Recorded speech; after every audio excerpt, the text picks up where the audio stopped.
morning, Mr. Walcott.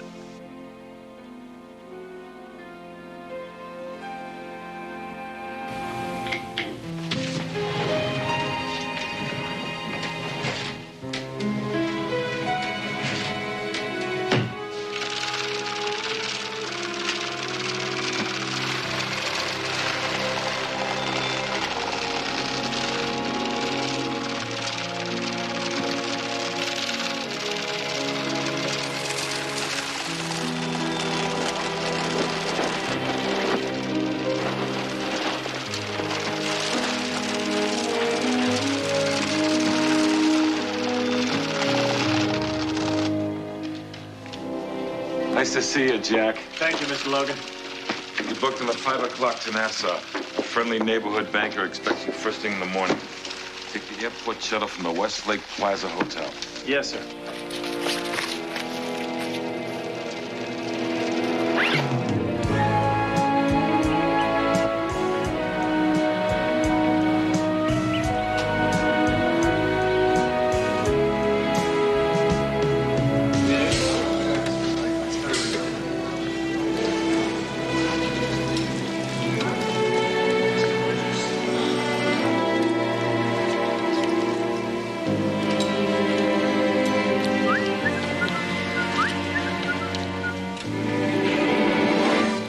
Excuse me, sir.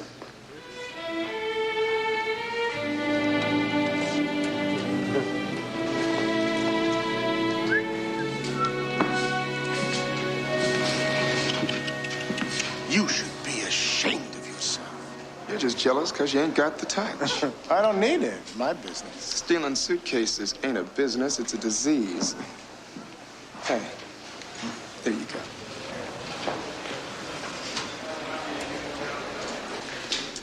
Tourists? I grabbed their bags. I got nothing but Mickey Mouse ears and a map to the Stars home. But he, on the other hand, is just what the doctor ordered. Hi-ho, hi-ho. It's off to work I go.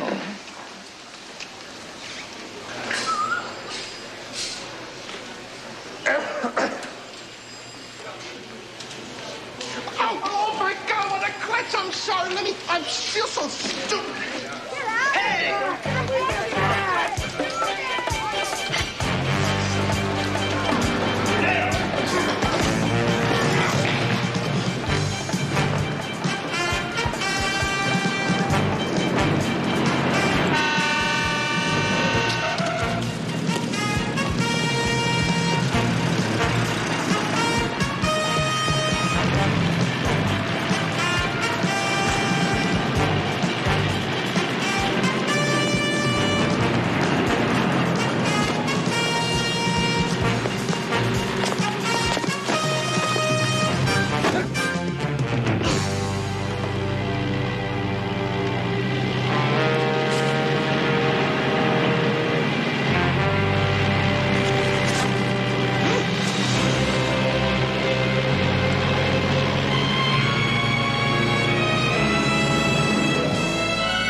$3 million.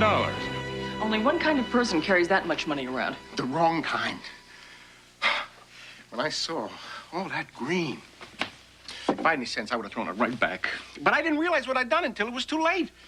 And as soon as they figure out it was me that stole the bag, I'm going to be sharing the trunk of a car with a spare tire. Farley, if you need protection, why don't you just go to the police? Police? I'm a thief, man. A 3-time loser. Cops won't help me. What makes you think Houston will? Oh, my last cellmate, Jonas Kirby. He told me how you helped clear him on a couple of bad raps. Jonas said you were a real straight guy. I usually spend my time trying to catch guys like you, Farley. But I'm going to give you a rare opportunity. The chance to undo a crime, unmake a wrong. Reserve for yourself a special place in heaven. So you want Houston to find out who you stole the bag from, and you want him to return it? It's the right thing to do. It's the only thing to do. I mean, once the money is returned, there'll be no reason for anybody to use the back of your head for target practice. Why didn't I think of that? Hey, what do you say, guys? We help me out? Please. I'm scared. And I got no one else to turn to. Yeah, I'll check it out, Farley.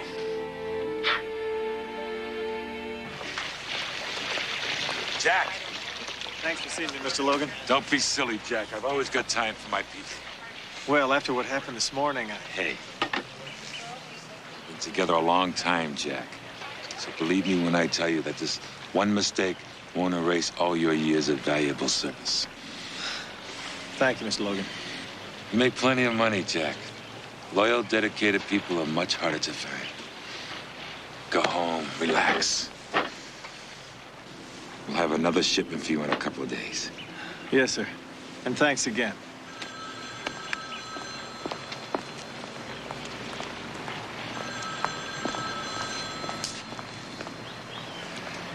Kill him. We need to make an example of him. Uncle Phil will be watching how we handle the situation. Got to look like we're on top of it. I'll take care of it personally. No, you won't. I want it clean. No tie to us. Fly in somebody. The best. Name's Logan. Mick Logan. Mick Logan as in society page Mick Logan? Mick Logan as in big-time businessman Mick Logan? That's what I heard on the street.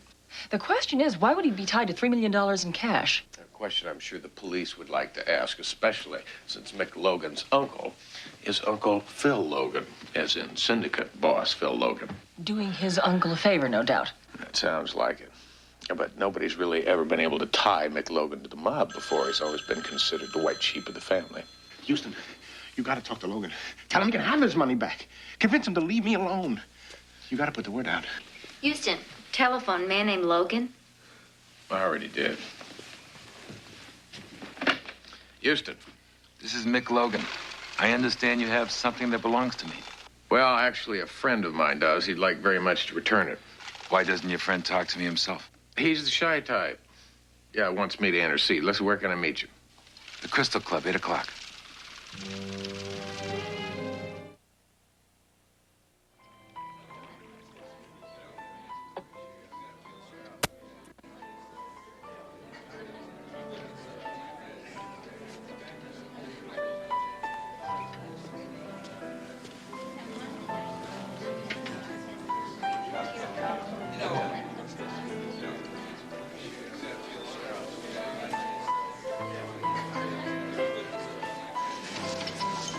Nora? Houston. What a surprise. Are you working here? No, I don't sing anymore. What happened to all the dreams of the gold records? Dreams change, and Mick doesn't like me to perform. Mick Logan?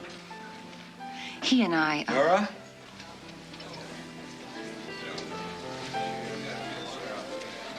Do me a favor, darling, and disappear. So Mr. Houston and I can have a little chat. Sure thing, Mick. You know Nora, Mr. Houston? Well, I'm a fan mostly. I used to enjoy listening to her sing. Now, about your friend. Well, first off, he wants to make sure that, thank you, you know that he had no intention of stealing your property. Understood. He would like to return your property very much. Wants to right the mistake. He also wants a guarantee that he's going to remain healthy. Something in writing. Notarized, perhaps. Well, he seems to think that your word would be just fine. I think I may like your friend. You have my word. Bring the property to this address at midnight. If you don't, you and your friend are both dead.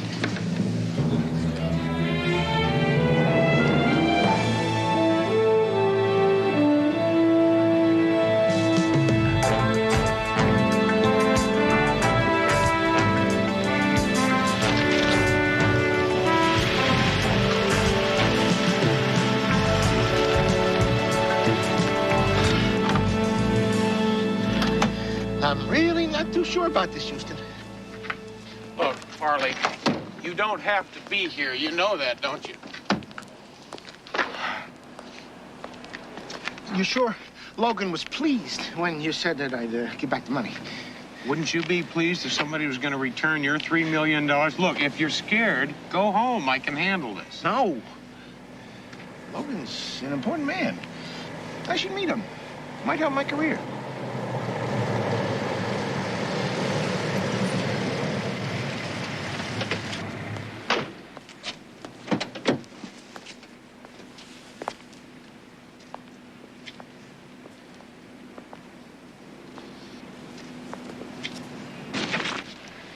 No, let me.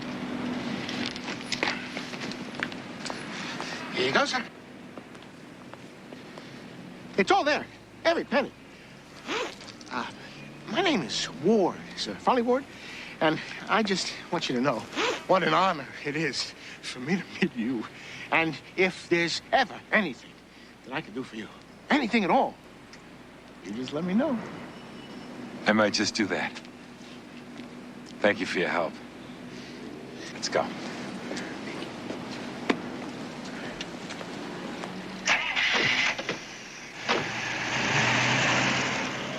I think you like me. Come on.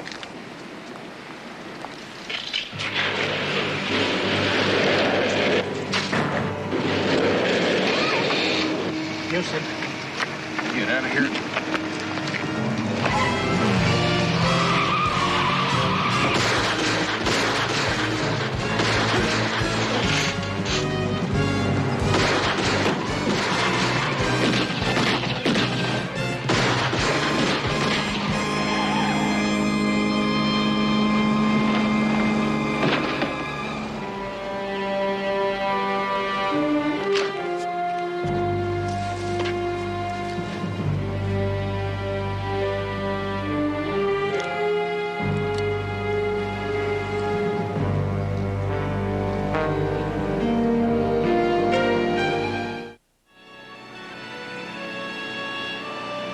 Houston, I am sorry, but there's nothing I can do. Mick Logan kills Farley Ward, almost blows me away, and you say there's nothing you can do? There are 15 witnesses who claim that Logan was at the Crystal Club at the time of the shooting. They're lying, Wayne. How am I supposed to prove that? This is an x-ray of my stomach. See that spot there? It's a hole. My ulcer. It's kind of cute. Adorable.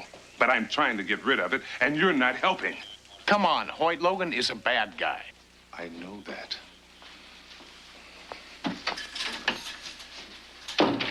What I'm about to tell you is off the record. We've been working with the DA and the feds for over a year, watching Logan. We're convinced that he operates the mob's laundry, washing dirty money through foreign countries. So? So we think Logan has the mob's entire bank, only we've never been able to prove it. Every time we get close, the phone calls start. Saying, please leave poor Mr. Logan alone. Logan has big wigs coming out of every pocket. You wonder why I got a hole in my stomach? The man is dirty and I can't touch him. Maybe I can. Houston! What do you mean by that? Houston! Nick, there you are. Laura here was just showing me around. Let me buy you a drink, Councilman. I guess I'll let you twist my arm. I'd be careful what you say, Councilman. Oh. You just might break your arm. Houston? Well, I thought you'd like to know the man you're about to have a drink with. The kind of man who runs a washing machine for mob money. Money that comes from selling kids poison that they put into their arms. That's enough, Houston. Enough? Oh, no, I'm just getting started, Logan. You see, I'm on to you, and I am not going to back off. You may be able to fool people like Councilman Roberts here and evade the police. But I am not going to let you get away from me.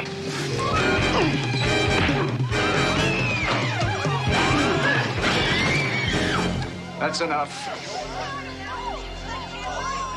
Show Mr. Houston to his car. You're not going to get away from me, Logan. I'm going to bring you down hard, you hear me? Hard!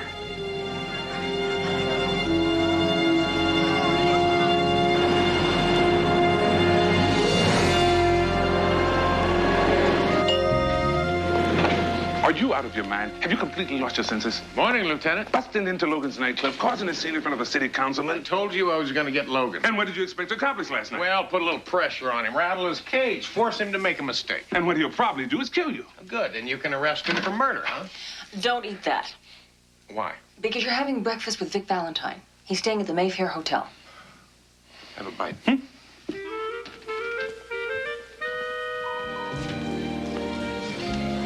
Oh, Vic. It's nice to see you. Hey, I know. Oh, you know. Yeah. Good. You still use it. Sit. All right, I'll sit. Excuse me. Yes. Aren't you Vic Valentine? Yes, I am. Oh, I knew it. I saw your show in Vegas. Well, thank you. Oh, can I have your autograph, Sure, please? of course. Excuse me. Your impressions are so funny. I just love your James Cagney. You dirty rats, I'll do James Cagney for you. Oh, and your Bogart. Who should I make this out to, sweetheart? Oh, Julie. All right, to Julie. Julie. To Julie with love, Vic Valentine. There you go. Thank you so much. Oh, Oh, thank you. Oh, thank you. Thank you. Thank you very much. Thank you. Thanks. I see you still have Julie with you. Listen, it beats having yourself paged all the time. Yeah, I'll bet it does. Now, what can I do for you? CJ made it sound very mysterious on the phone. I saw Nora last night. She was with Mick Logan. Yeah, she's been gone with him for about a year. She's drinking again. I know. It's a bad scene. She called me one time when he beat her. Said she was going to leave him, never did. Vic, I've got to talk to her. Now, I am going after Logan. I don't want her to get hurt. I need you to try and set up a meeting for me. I can try. He's got some power over her. He treats her like garbage, and she still sticks with him, man. It's important. Will you make the phone call? I'll call. I can't guarantee anything. Thank you. You have a call, Mr. Houston. Thank you. You're welcome. Houston. Two Mean Street people did a little digging and came up with a surprise.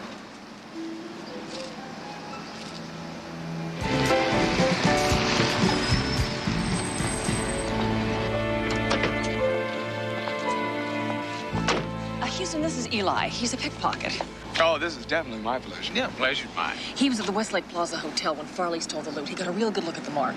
Now, I didn't recognize him at first, but when word got out on the street about what was in the bag, all sorts of bells started going off. He knows the name of the courier. And CJ told me what a generous man you were when it came to information. I see.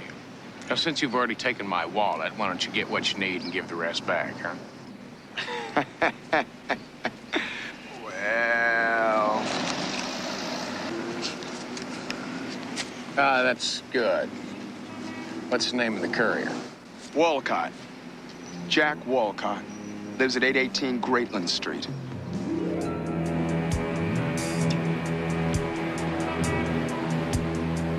Walcott lives on the 3rd floor, 306.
Harry likes to call that pitch a screwball, but it's really just a good sinker.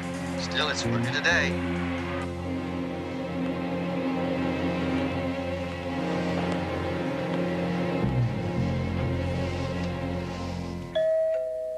And that brings up McGee, the right fielder.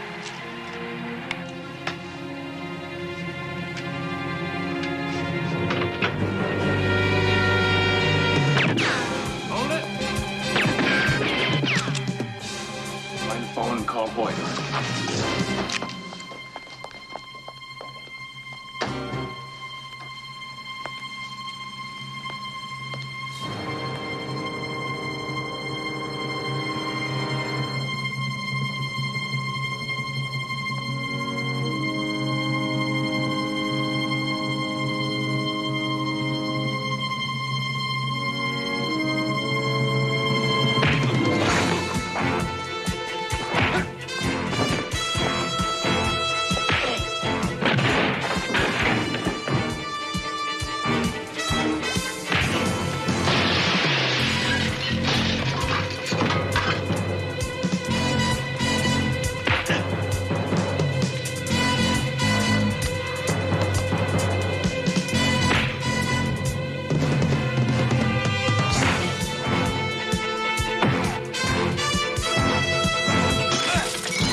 just checked the hospital. Walcott's in a coma.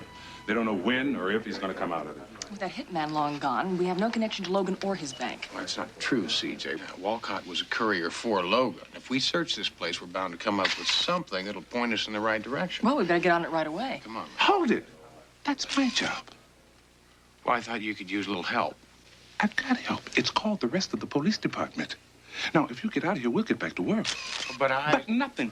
Look, Houston, in the last 24 hours, you caused a scene in a nightclub. You eyewitness to an attempted mob execution. You let a hitman split out of here to Havana, some godforsaken place.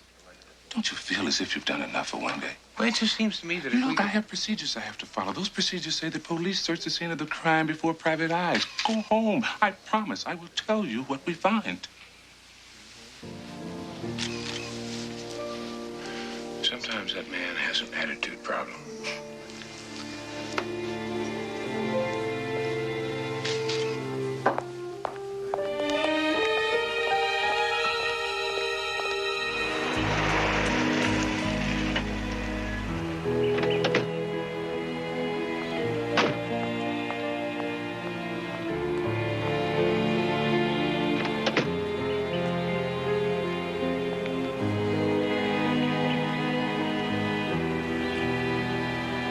Be back in a minute. Why do you always come running when Uncle Phil calls? Same reason you always come running when I call. Love.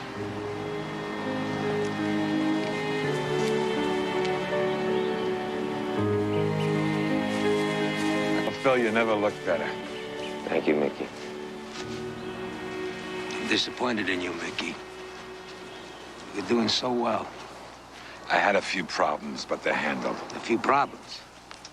One of your couriers was robbed of $3 million. I got it back. And then you proceeded to restage the entire St. Valentine's Day massacre in some deserted gas station. I didn't want any witnesses who could tie me to the cash. But there was a witness, wasn't there, Mickey? Matt Houston. He got away. What is it with you and this Matt Houston guy? Some kind of a private war? I'll take care of Houston. Like you took care of him last night in that nightclub? I know all about it, Mickey. A public spectacle. I had no choice. He came in. There's always a choice. Mickey, don't you understand? Your value to the organization has always been your invisibility. Now, lately, you might as well be taking ads in the yellow pages. Uncle Phil, believe me, I'm sorry. All I can say is trust me, I'll get it all handled. I'm sorry, Mickey, but under the circumstances, it's too dangerous leaving the bank with you. So we're moving it to San Francisco temporarily. But Uncle Phil, you said... Mickey, this is no debate. The decision has been made. You move the cash to that warehouse at the airport tomorrow morning.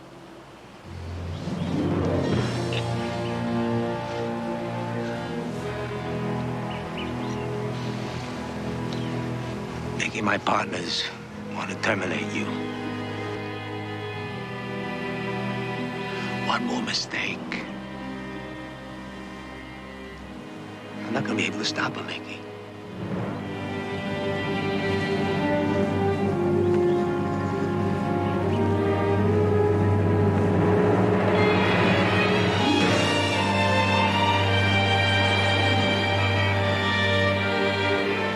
Evening, Lieutenant. Houston, don't you ever give up. I'd like to know what you found in Wolcott's apartment. Lots of stuff. But nothing that spelled out the location of Logan's bank. Forensics is still working on it, and I won't know for sure until tomorrow. Do you mind if I drop by and see what they come up with? Would it do any good if I say no? No. CJ, if you were Logan, where would you hide the bank? Someplace I know would be safe. Yeah, someplace you own. What is your point? Point is that Logan's an entrepreneur, owns a whole bunch of different companies, and I'll bet you that one of those companies is a front for the mob bank. I'll start digging. Houston, telephone, Vic Valentine. Thank you, Chris. Houston. Houston, Nora said she'll meet you. Bayview Park, Duck Pond, 9 o'clock tomorrow morning. Thank you, Vic. Glad I could help.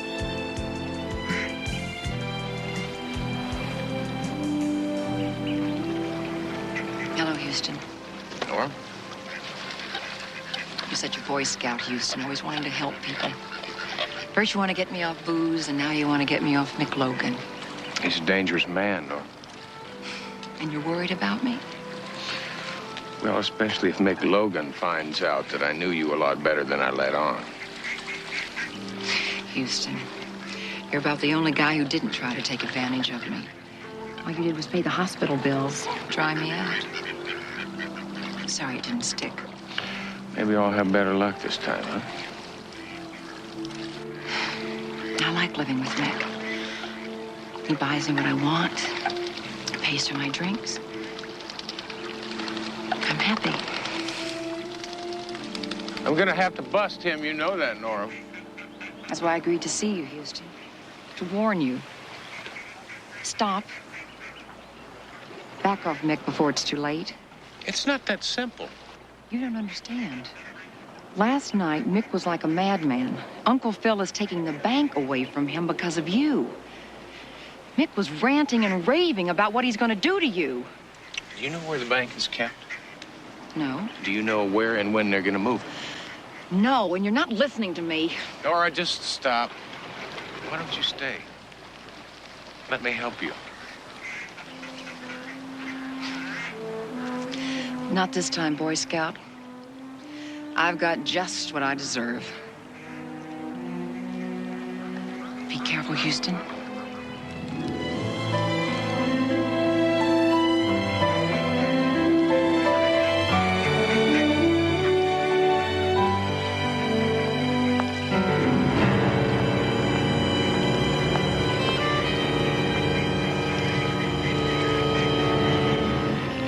Don't you understand? We're running out of time. Now, if Logan moves the bank before we can find it, we may never catch him. I read you loud and clear, P.I., but that doesn't change the facts that there's nothing in Walcott's apartment that leads us to the bank's location. It's got to be in there, Hoyt. It's got to be. I'm telling you. No, thanks. I don't get ulcers. That's right. You give them. I need to take a look at that apartment for myself. Anything to get you out of here. All right. So I could use a copy of the coroner's report. Fine. You know, what also would be nice is if I could get a copy of the inventory of Wolcott's apartment. Fine. You know what would be helpful? Yes!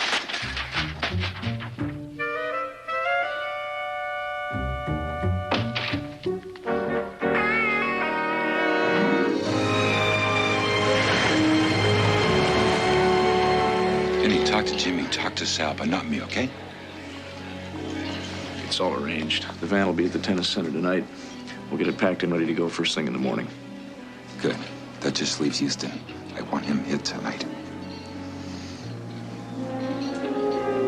I know just how we'll do it.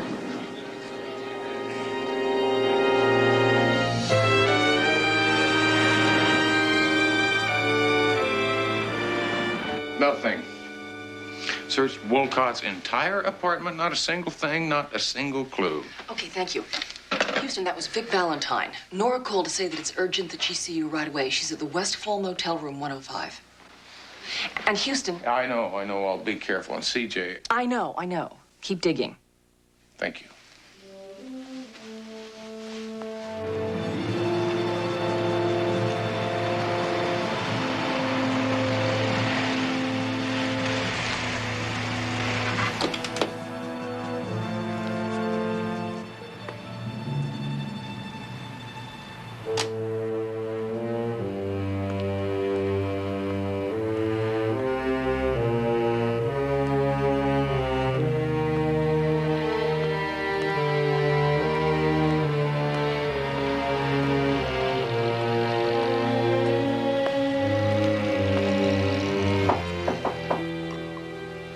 It's open.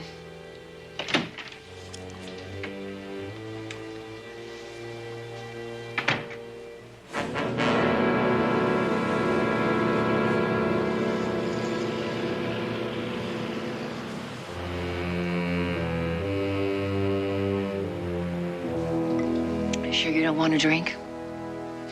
No, thanks. I'm just fine. I found out when Mick is moving the bank. I overheard one of the club members talking. What do you mean, club members? Mick's couriers, they call themselves club members. He said the bank is being moved in the morning. That's all I could find out. I'm sorry. You all right? I I was followed to the park. Mick knows I met you. Let me get you a doctor. Don't bother, the line's been cut. Here's the setup, Houston. The moment you step outside that door, one of Logan's men is going to run you down with his car. They don't want to trace it back to Mick, so they're going to try and make it look like an accident.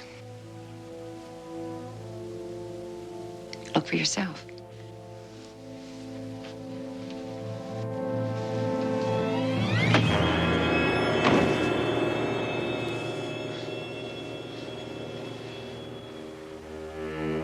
I couldn't set you up, Boy Scout. You're the only one who ever really cared.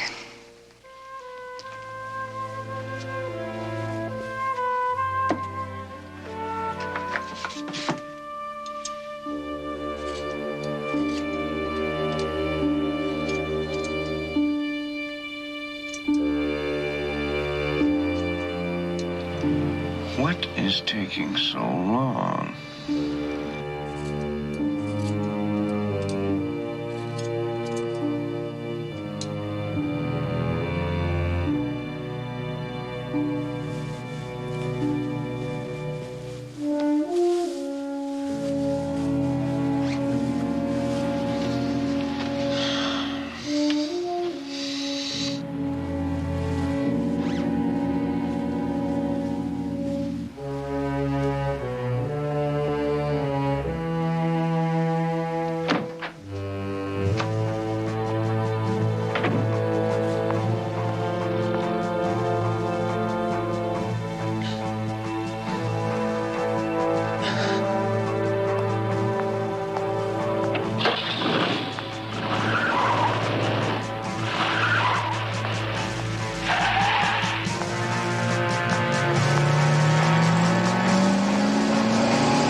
No, I didn't get a license plate number. No, I don't want to go to the emergency room and have my head looked. All right, calm down. Calm down, Hoyt. Logan just killed a girl who set herself up to save me. To get Logan, we gotta find the bank and get a search warrant, and you said he's moving the bank in the morning. That's right, so maybe we better find out where the hell the bank is right now. Which is why Houston wants to see what you got out of Walcott's apartment. All right, here it is.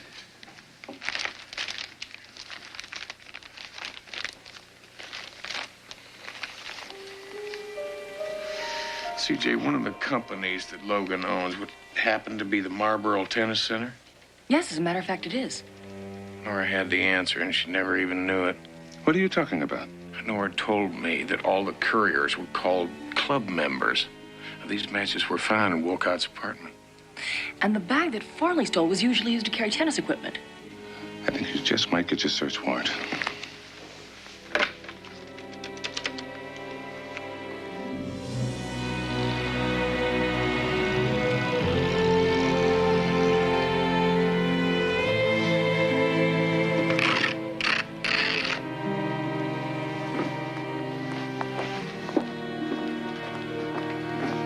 A plane will be waiting at the airport to take the money to San Francisco. I never did like that town.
very proud of yourself, Houston.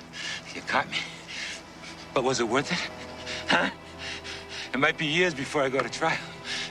And you know, with the right lawyers, I may not even go to jail. Yeah, I thought about that. Hey, no, Houston, you can't shoot me. That's murder, man. You ought to know all about that. Oh, no, please don't do it.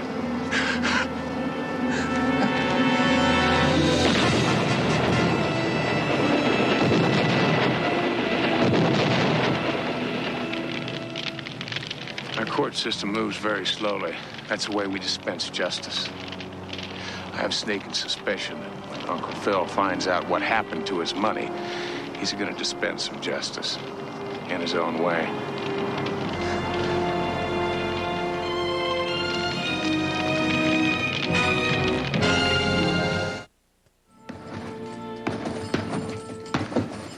Houston? I just got a call from Hoyt. Looks like you're not going to have to spend too much time in a courtroom. Well, that's what I figured. Why don't you go ahead and make it official? The DA's people wanted to subpoena your mobster friend, Mick Logan. They can't find him. He's on the missing list.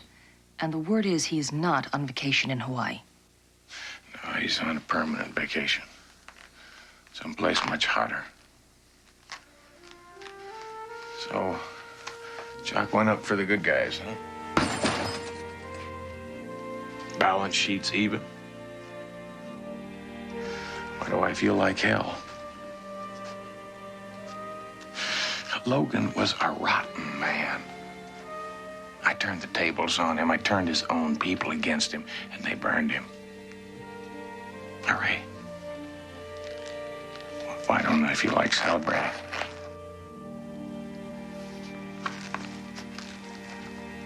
Because you're not like him.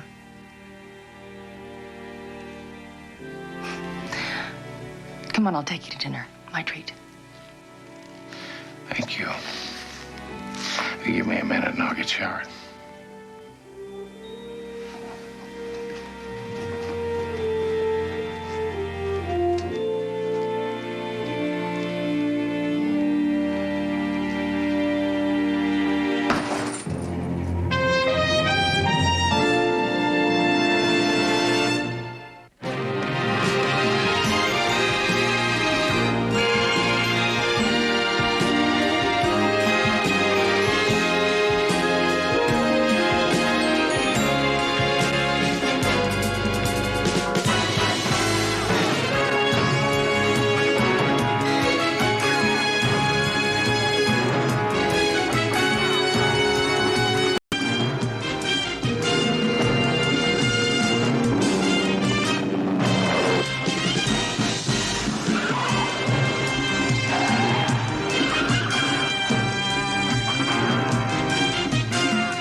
Just somebody talk to me.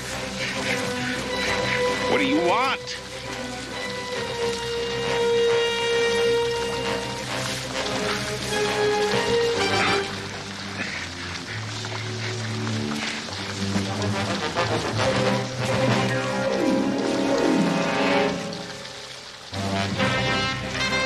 Why won't you talk to me?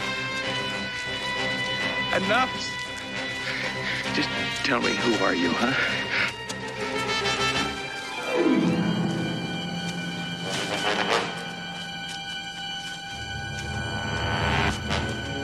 Final stop.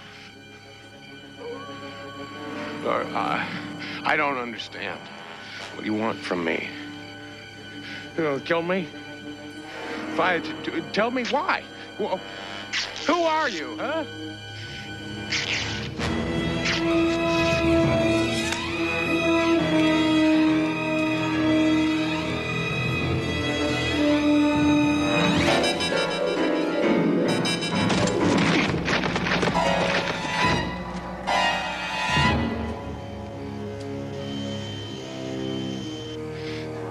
Houston. Veronica says goodbye.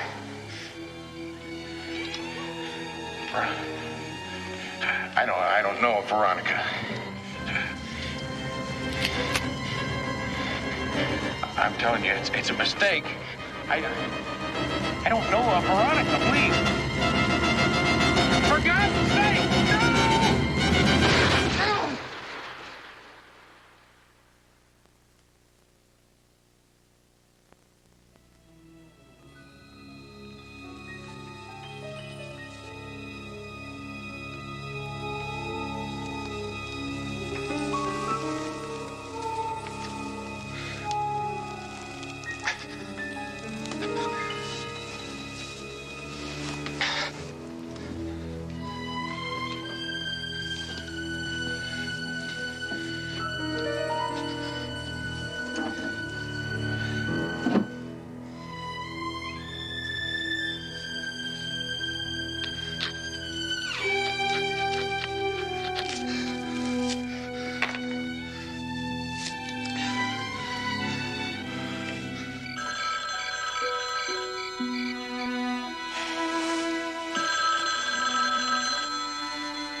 Hello? CJ? Houston? Is that you? Yeah, it's me. At least I think it's me. Houston? I've been so scared when nobody could find you and all that time not hearing from you. What do you mean, all that time not hearing from me? Houston, you disappeared 1 month ago yesterday. A month? So what you're telling me is that 30 days out of my life just disappeared, like stepping in and out of the Twilight Zone? The last time anyone saw you was 31 days ago.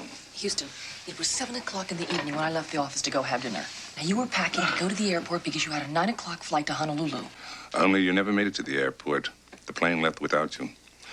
Your car was still in the garage. You just disappeared. Look, you know, I just remember pieces. I remember a man with a gun pointing it at me. And the flash. I remember thinking I was going to die. Houston, what else?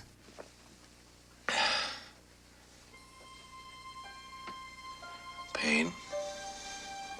A lot of pain in my head. Cold. I remember going for a ride in a car. In the desert.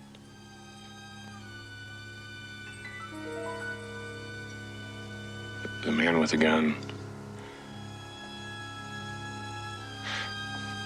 said, Veronica says goodbye. Who's Veronica?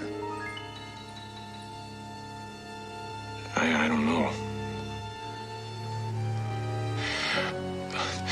Look, I think I can find the place that they took me in the desert car. Houston, get some rest first. Look, this is a nightmare, CJ. I can't rest.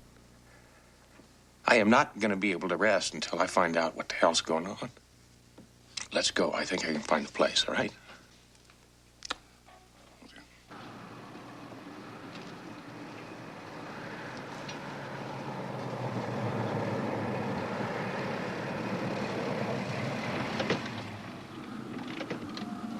been driving around in circles for hours. You don't really believe me, do you? It's not a matter of believing or not believing. You know, they tried to kill me. Houston, if you just rest for a couple of days, then maybe... Houston!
Looks like she was beaten to death.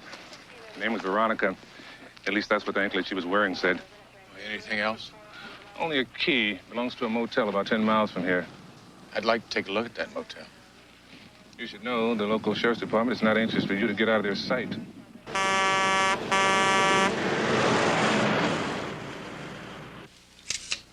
There was always fighting, you know. Either that or partying. Look at this mess. Huh? 3 weeks. Fighting, partying, he beating her up, them making up, then they're partying. She was some sexy dame. The man she was with, her husband? You know, I think she liked getting knocked around by him. They say they don't, but most women do. Could you identify the man? Identify him? That's easy. That's him right there. You're lying. You're saying I'm lying? Yeah, I mean, I've never been here before. I've certainly never seen this creep before. Oh, that's a laugh. Who are you calling a creep? At least I don't beat my women. Houston, I thought you said you didn't know where you'd been the last month. Big guy. She was always calling him big guy. And he called her Tweety. My little Tweety pie. Pow! The whole thing's a setup. Mr. Houston, I'd like to advise you as to your rights. You have the rights to remain silent. If you wish not to remain silent... I know what my rights are. I'm Mr. Houston's lawyer. I represent him. Shut up, sweet cheeks. No need to take that tone of voice. I can speak for Mr. Houston and Miss Parsons. Who asked you? You're out of your jurisdiction here, cop. All right. Cuff him up. Houston!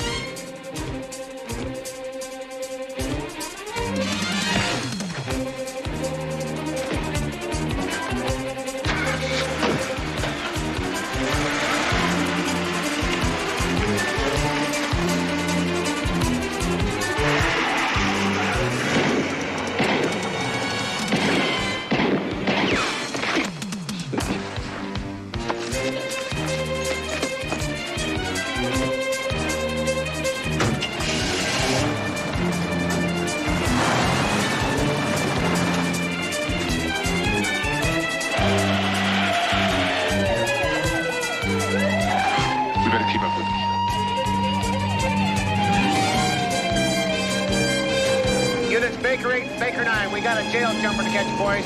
It's gonna take a whole gauntlet to catch us. The suspect is heading west on Highway 4. Intercept at the Aqueduct cutoff.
Yeah, dispatch. Patch me through to the county fire department. We got a gasoline fire at the old service station on Aqueduct Road.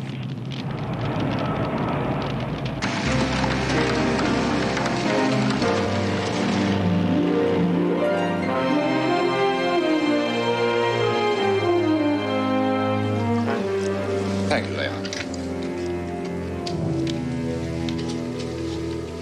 I'd like to place a person-to-person call to Houston, Texas. My name is Truman Masters. The party I'm calling is Mr. Elgin Cody. Yeah, operator, I'll take the call. Yeah, Truman?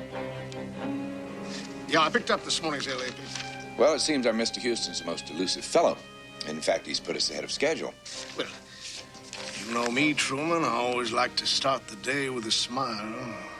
But he can't do anything, and even if he tries, he'll only help you all the more. I'll keep in touch. Yeah, you do that, Truman. You do that.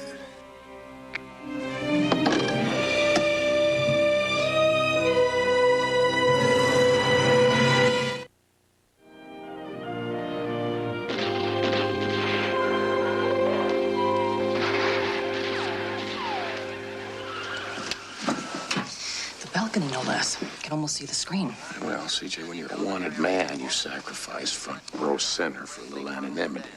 Well, you now have wheels. The brown convertible in the parking lot. Whose are they? A girlfriend of mine. And here's $300 cash. I'll get you more when the bank's open in the morning. How much do you think you're going to need? Probably a couple of thousand. I'm going to be out in the cold for a little while. Houston, on the phone, you said you thought you knew who set up the frame. The more I think about it, the more I'm sure, CJ. Elgin Cody. Well, he has the time. He has the money. Oh, my God, Houston. He also has the need. This week, he finally goes to trial. That's right, CJ. Now, if he discredits me as a witness, I'm a fugitive wanted for murder. And he goes free for everything. For trying to take over Houston Industries, for hiring that double to impersonate you, for killing that plastic surgeon, and for killing that other man. Yeah, that other man. CJ, it's a damn good frame. I mean, how am I going to prove that I didn't live, love, and beat up that poor girl in the hotel? Unit 6, Adam 4. Hey, it's a damn good frame. I don't even know where I've been. And it's a little scary. Come on, let's go.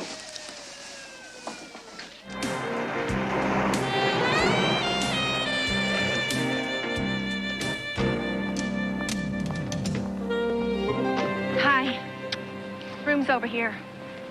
Now, this is bound to do wonders for my reputation. I mean, single lady cop checks in the middle of the night, joined at dawn by another couple. Not to mention putting a strain on your career, all this aiding and abetting stuff. I'm not going to forget this. Who says I'm going to let you? If there was ever a fugitive I'd love to aid and abet. Maybe I should wait in the car. No time.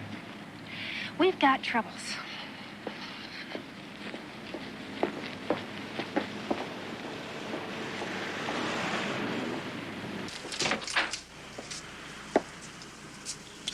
Chief witness against Houston. Sleazeball? Mr. Monty Parks, manager of the Desert Motel. Well, he made a formal statement in the district attorney's office yesterday afternoon. Signed and notarized. All that proves is that the man can lie under oath. What we got to do is figure out a way to shake up his story a little bit. Problem is, we're not going to have that chance. 5 minutes after he made the statement, he dropped dead of a heart attack on the courthouse steps. The noose tightens. Right. Houston, I've been thinking about this hypnosis thing. I'm trained, and I'm good, and I've helped a lot of victims and witnesses recall details of crimes through hypnosis. But this going into your mind, find out what happened to you the last 30 days. It's going to be scary for you. In what way? Well, whoever framed Houston... I think that it was Elgin Cody. That man down in Texas? Yeah, that's the one. Well, the point is, if Cody is behind it, or who's ever behind it, he's hired himself one hell of a specialist. He's taken 30 days out of your life, Houston. And who knows what else he's done while he's been playing around with your gray matter. You trying to tell me that they planted little bombs inside my head with triggers in the subconscious? I know it's been done before, but it's just rumors. The Manchurian Candidate, 1962. Frank Sinatra and Lawrence Harvey. Mind control. The The Russians have been experimenting with it for years, and we're not far behind. So what you're saying is, if one of those little bombs was triggered, it could set off any one of 100 different responses. To tell the truth, Houston, if we do set off one of those bombs or triggers, or whatever you want to call them, the only thing that CJ and I can do after that is to buy ourselves a couple of watering cans and water you every day just like we would any other vegetable.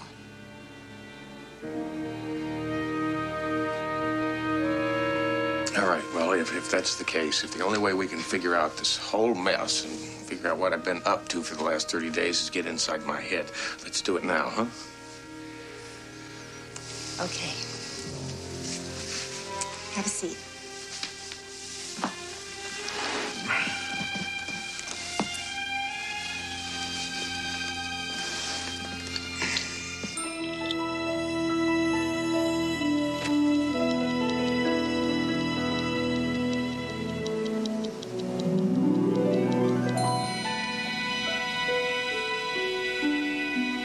You're drifting deeper and deeper into sleep. Houston? Yeah. You're very relaxed and comfortable, and you're feeling good. Now, I want to take you back to a day about a month ago. You're getting ready to leave the office for the airport. You're going to Hawaii on a vacation. You're in your office. Now, I want you to see yourself in the office. Now, tell me what you're doing. Packing. Finishing packing. Go on.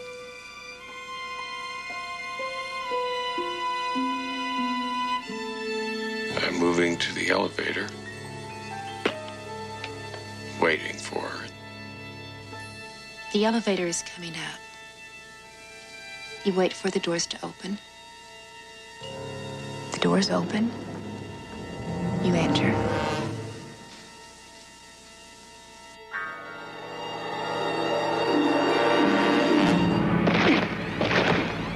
Houston, Veronica says goodbye. No! Veronica. I don't know of Veronica. Houston, I'm going to bring you back from the pit. Okay, you're out of the pit. You're safe. Everything's fine. Now relax. Relax.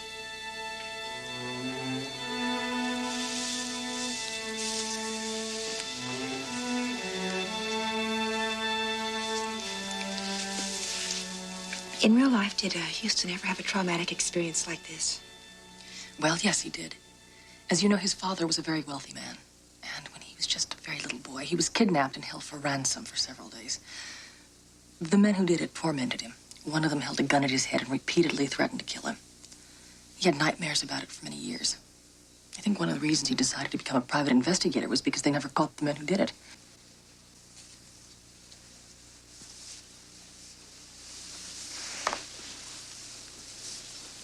Houston, when you were a boy, you had a terrifying experience. You were kidnapped, and you were told you were going to die. Now, the men who held you could be using that fear to control you.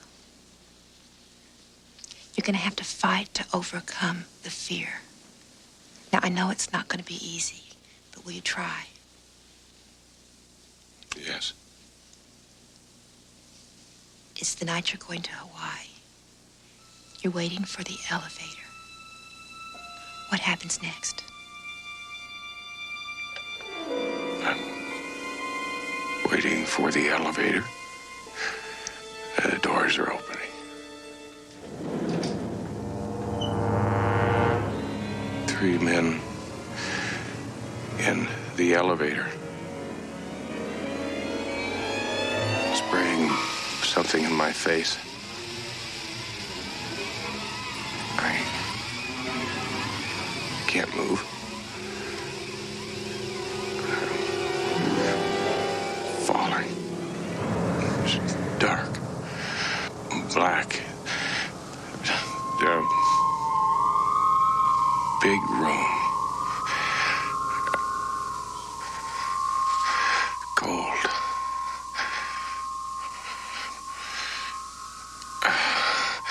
noise. So loud. Oh.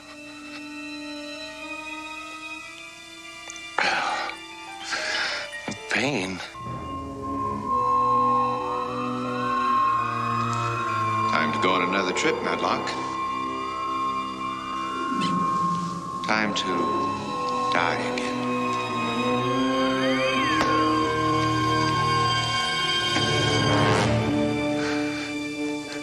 I'm not afraid of you. I'm not. You taking me to the car. It's a station wagon. Where are you? Buildings. Office. Your office? No. Take me to the desert again. They're gonna kill me. No! Houston. Houston, I'm bringing you back now. Back to the present. Okay, you're back, and everything's fine. You're going to awake, and you're going to remember the building where they held you.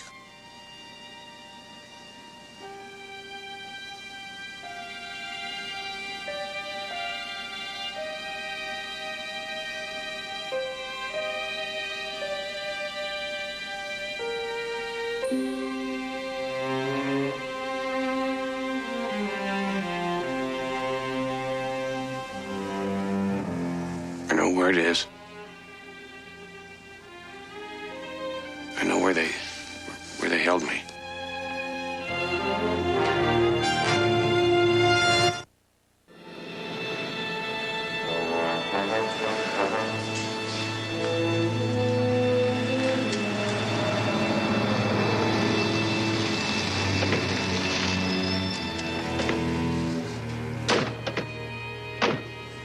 Nothing yet. How'd you do? Well, the building is owned by a corporation based in Hawaii, but no one seems to be able to figure out who owns the corporation. It's a shell within a shell. Any chance of getting a search warrant for this place? Legally, slim to none. Being a fugitive for murder doesn't exactly make you a stellar witness right now. And besides, you're the only person who said the people in that building did something wrong. I get your point. In any case, I gotta go in. How? Well, while I was waiting for you, I checked out the security system. It's a nice one, but I think I've got it handled. You think? We'll know for sure in a second.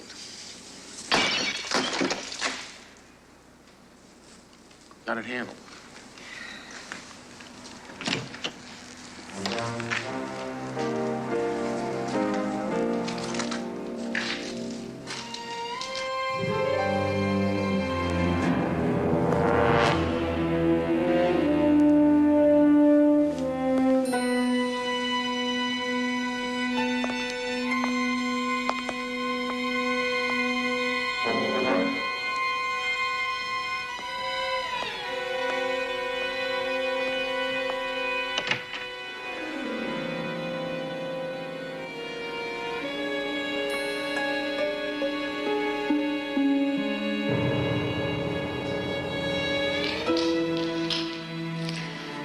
Check out the office. I'll see what else is around here.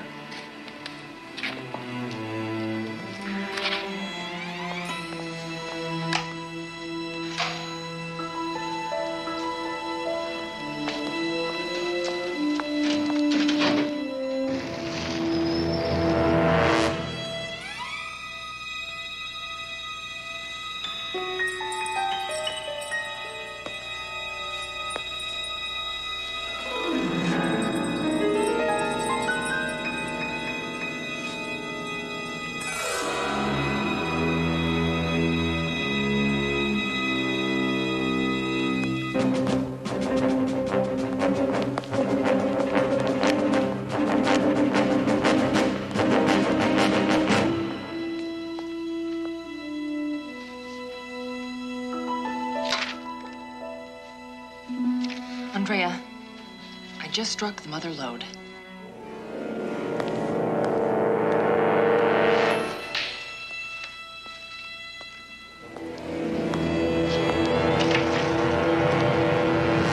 No doubt about it. This is definitely the place. Houston, everything's here. Everything that they did to you and the dead girl. It's all neatly chronicled like medical records. There's even a file of Monty Parks. Him again? Yeah, his fatal heart attack wasn't natural. Anything more on the dead girl? Yes, her name is Veronica Sims. She worked for Cody Oil, more specifically Elgin Cody. Cody liked to keep tapes of his phone conversations. She ran across some of the tapes that apparently proved all your charges against him. Those tapes could put Cody in prison for the rest of his life, if not the death house. For some reason, Veronica was afraid to go to the authorities in Texas, so she flew here, was going to try to get in touch with you and give you the tapes. Before she could do that, Cody's people intercepted her. They did some pretty nasty things to her. She gave them the tapes, most of them. For some reason, she wouldn't tell them where the last 3 tapes were. So they became convinced that you must have...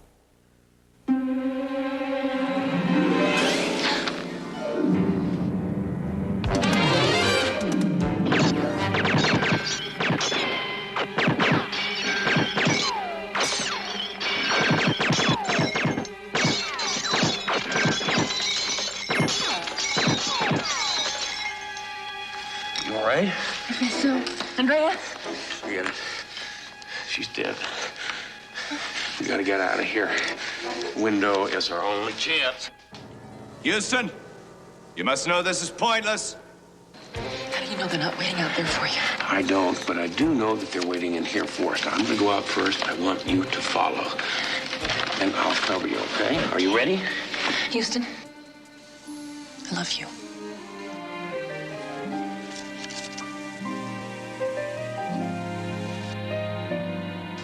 Houston!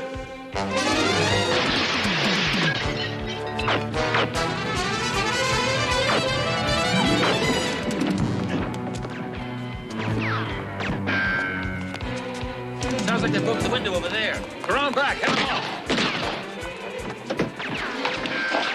Quick, go on and get to the car. Oh, great. I hit the window and I lost the file. This is all I've got left. CJ. I've been hit. Houston, go back and get that file. Yeah, right. Come on. Mike, come in the alley. Stop them before they get away.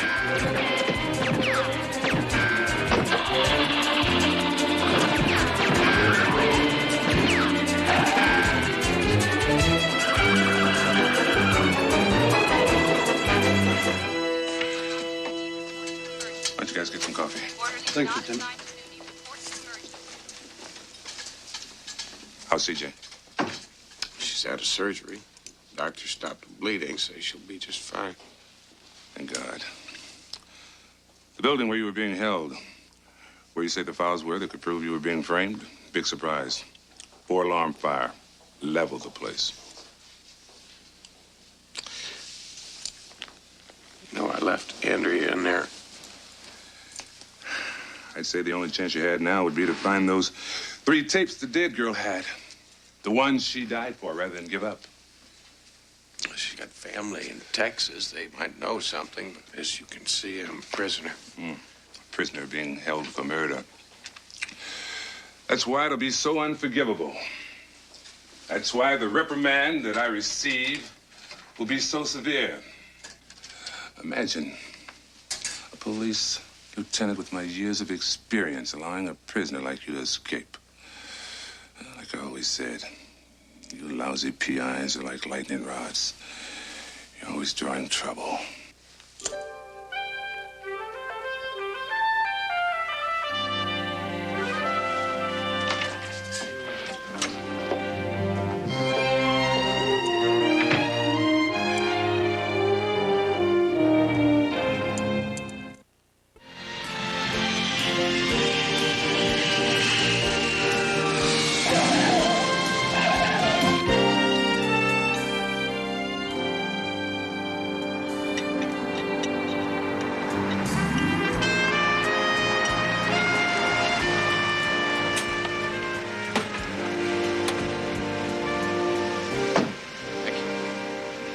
Sims? Yes, sir. I'm Matt Houston. I wondered if I could talk to you a little bit about your wife. Veronica? You know where Veronica is? You suppose maybe we could talk inside? Sure, come on. I tell you, I don't like it with Houston on the loose. He's dangerous. Relax. According to our sources, he's still somewhere in Southern California. And if he isn't, if he's here? Elgin, in 2 hours, you'll be in court.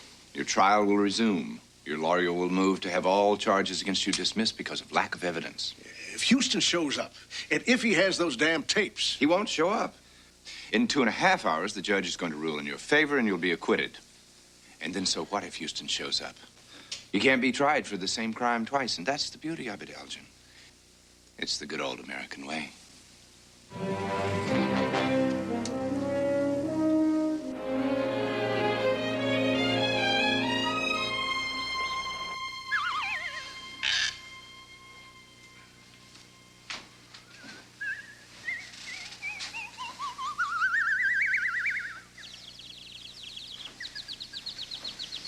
You didn't find any tapes, did you? They're just not here. The ones who came before, the people that broke in, they tore this place upside down. They even took the insulation out of the attic. Well, she had the tapes. Now, she had to hide them someplace. Well, they're not here. Look, out of all the tapes, she hung on to 3. Now, why those particular 3 tapes? I don't know. I mean, what were they worth? Why did she...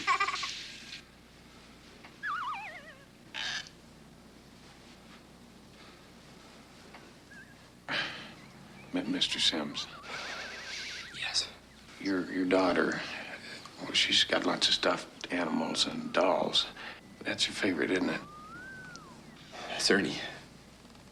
We tried to get her to give it up for a newer one, but it's old and dirty.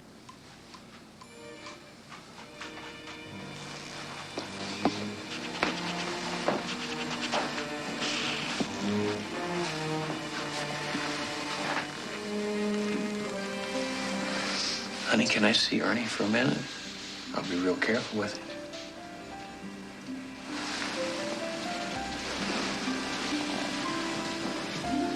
Thank you.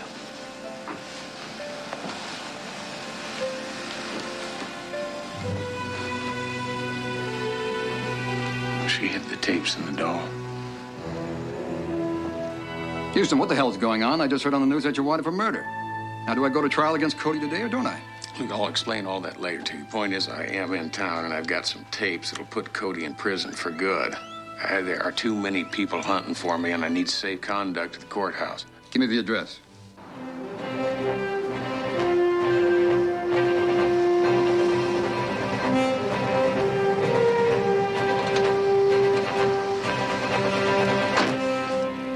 Mr. Houston, Agent Mercer, the District Attorney's Office.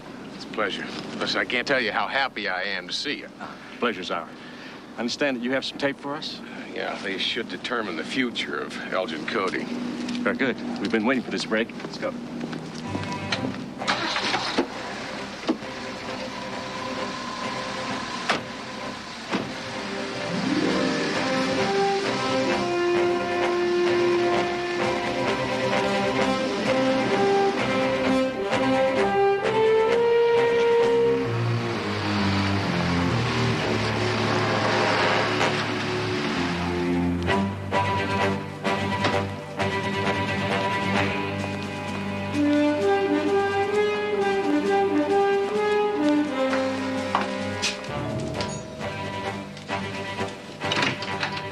Can I help you?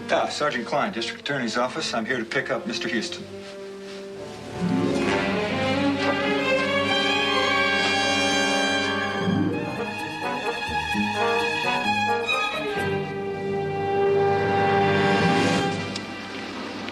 I wondered when you'd catch on.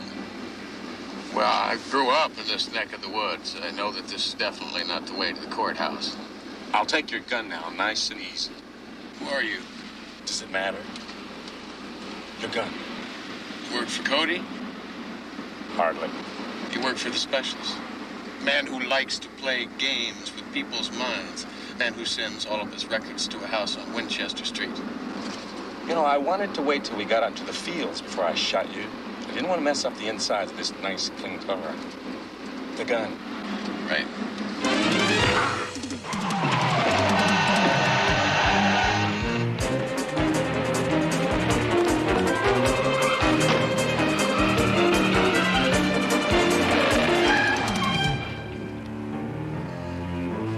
run, Houston. It's too late for you to testify now anyway. Let's get out of here.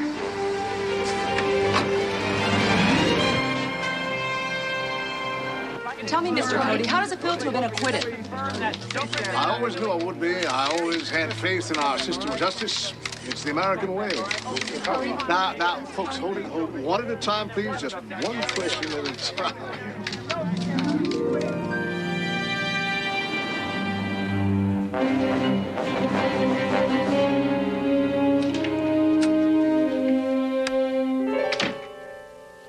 Matlock Houston. I thought you'd be long gone by now. You're a wanted man. You're gonna change all that for me, Cody. You better run along now, Houston, before I call the police.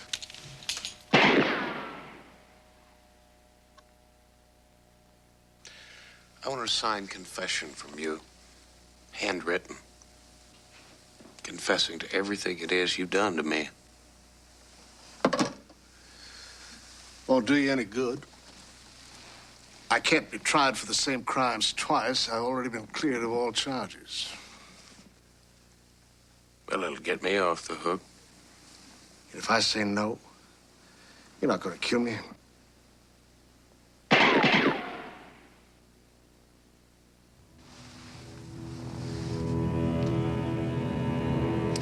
See, I really don't have anything to lose.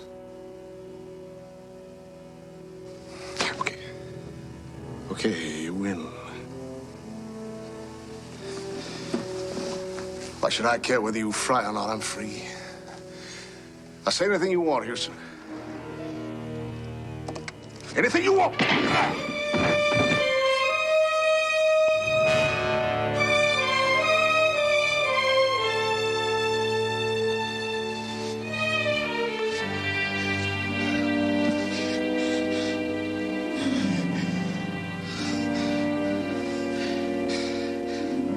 Tough luck, Houston. Here goes your last chance. Now you'll be wanted for 2 murders. You're finished.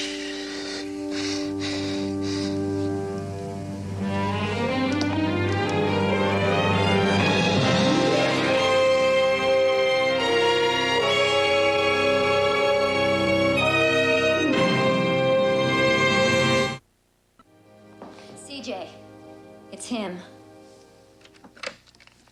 Houston, where are you? Well, you know I can't tell you that, counselor. That'd make you an accessory after the fact. I just talked to Hoyt. You're a wanted man, pal. The FBI has people looking for you in every state in the union. Houston, I'm scared. Why don't you turn yourself in before some trigger-happy cop nails you? I'd never be able to prove myself innocent behind bars. What are you gonna do? I'm gonna find a man that likes playing games with people's minds. The house on Winchester Street. Your 3 minutes are up, sir. Houston. Yeah, I know, CJ. You take care, all right?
in the last episode of Matt Houston. Houston, Veronica says goodbye. I don't know Veronica. The last time anyone saw you was 31 days ago. Look, I think I can find the place that they took me in the desert. Could you identify the man? That's easy. That's him right there. The whole thing's a setup. Mr. Houston, I'd like to advise you as to your rights. You have the rights to remain silent if you wish not to remain. Time to go on another trip, Matlock.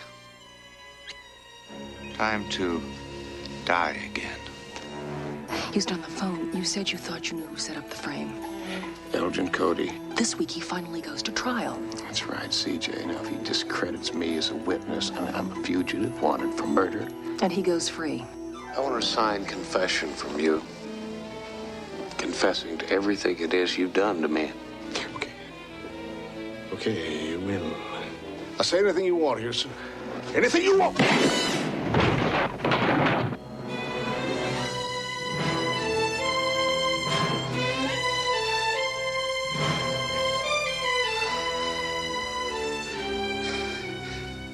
Tough luck, Houston. Now you'll be wanted for 2 murders.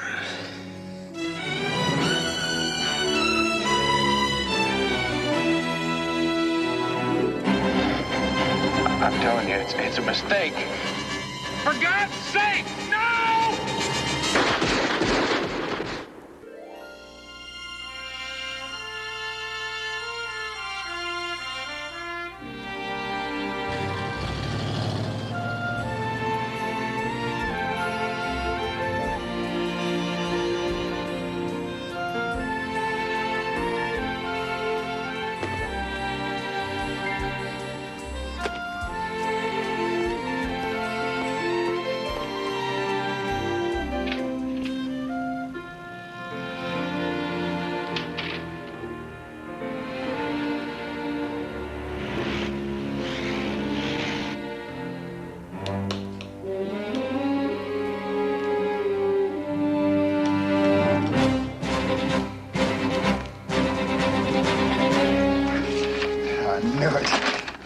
I knew it. It's him. It's the guy, Matt Houston. I just saw him. He's sitting over in the diner right now.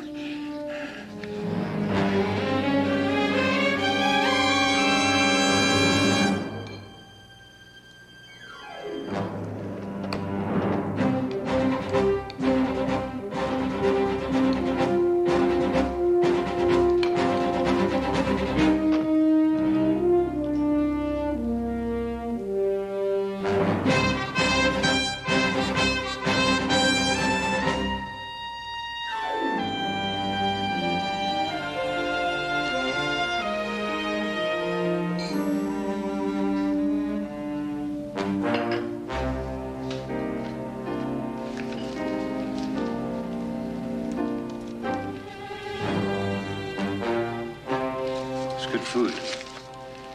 They're after you? I don't know what they want you for, but I've been duck hunting most of them boys. And if you value your skin, I sure wouldn't try anything fancy. Your name Houston? Matt Houston?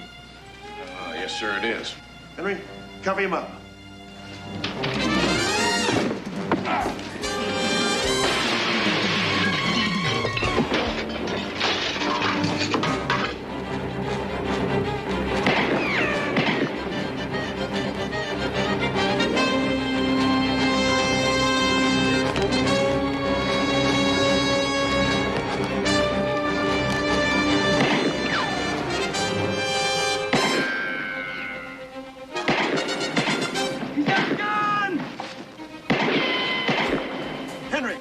Your men, get your car and head around to the other side. Come on, guys.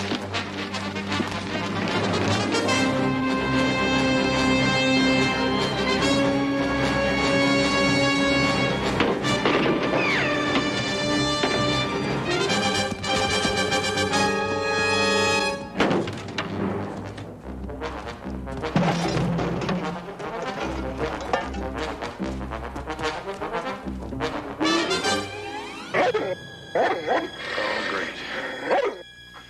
Hey, nice pooch. Hey, buddy.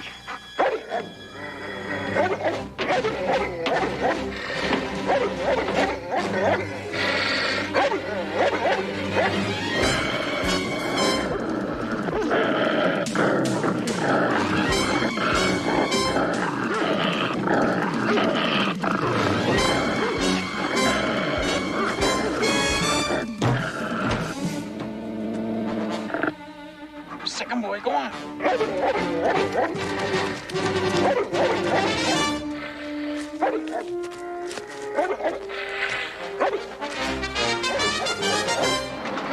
Down, boy. Down, boy.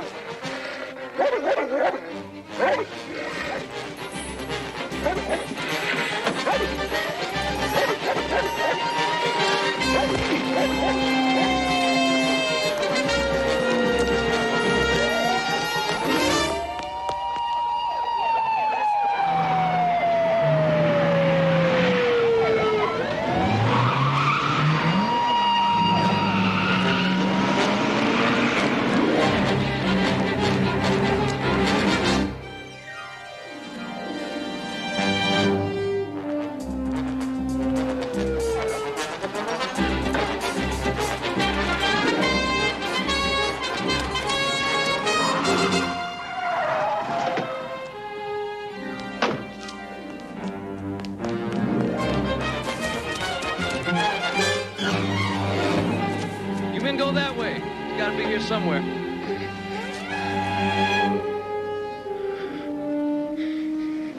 Those fellas out there, they're after me for something I didn't do. Perky, cover the water. You believe me, don't you, son? No, wait. Perky, go over there. You gotta be around here somewhere. Nathaniel? You see a white man come running by here? Well? He went that way, like a bat out of hell. Go around back, head him off.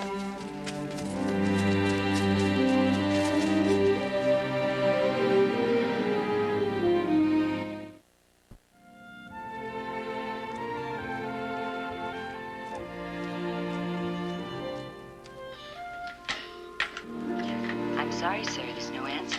Oh, look, please, I know someone should be there. Could you just let it ring a few more times? You said your uncle was on a trip. Maybe he just isn't back yet. No, I know he's there. I got word from my office this morning that he called from Tucson. I was trying to get in touch with him when I ran into the sheriff. And you think he's the only one that can get you out this trouble you in? I know he is. He's got lots of old contacts, old friends.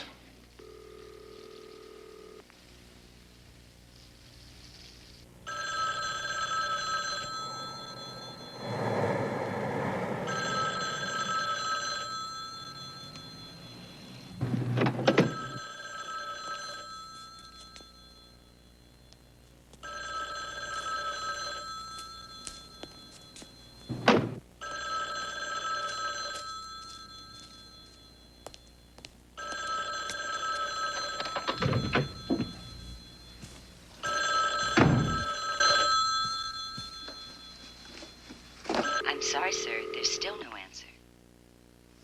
Thank you. Hello? Hello?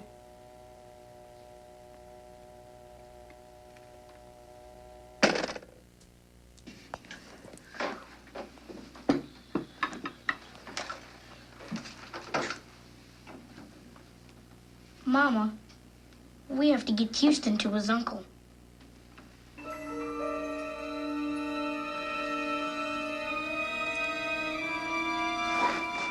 Look, I appreciate the offer, but well, Tucson's over 300 miles from here. He's very sad, Mama. His uncle's very sad. I think maybe it's for him. Well, it's not for me. Well, it's my aunt. See, well, she passed away recently, and well, they'd been married for 46 years. I just found out about it yesterday. Houston and his uncle need each other. It's important. Tomorrow soon enough? Tomorrow's okay. Have some dinner, Mr. Houston. We can get started first thing in the morning. Nathaniel knows things, Mr. Houston. He was dead once. He was only 5 then.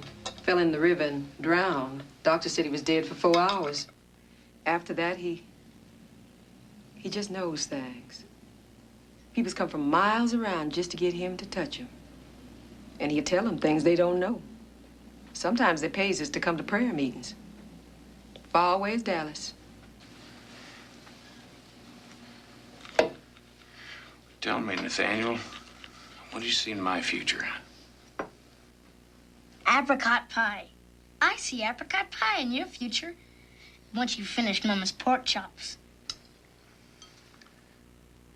And magic. Be careful of the magic. They'll use it to kill you.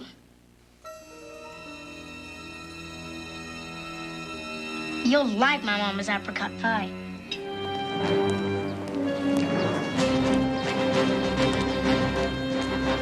Morning. You must be the FBI. Truman Masters. Special Agents Baker, Wells. I told the sheriff to meet me. Sheriff took a search party out this morning on horseback. See if he could find any trace of that Houston fella in the foothills. I want to go every place Houston was seen in this town. Talk to everyone he talked to. I talked to him.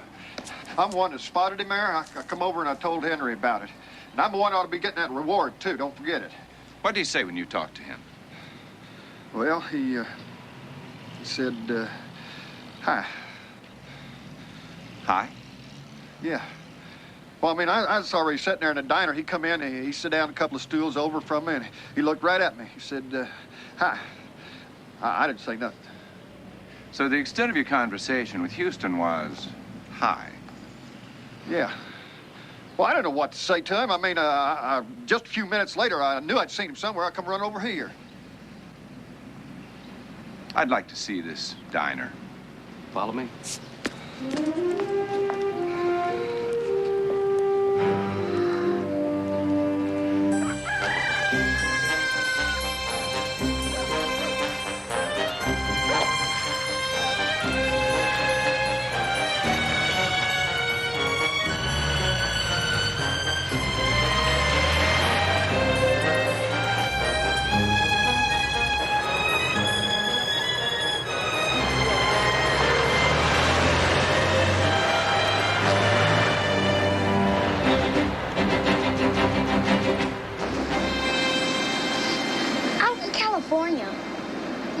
Disneyland, Mr. Houston? Yeah, lots of times. If you beat the magic, if they don't kill you, will you take me? Nathaniel! If I beat the magic, I'll take you on every ride twice. How's that?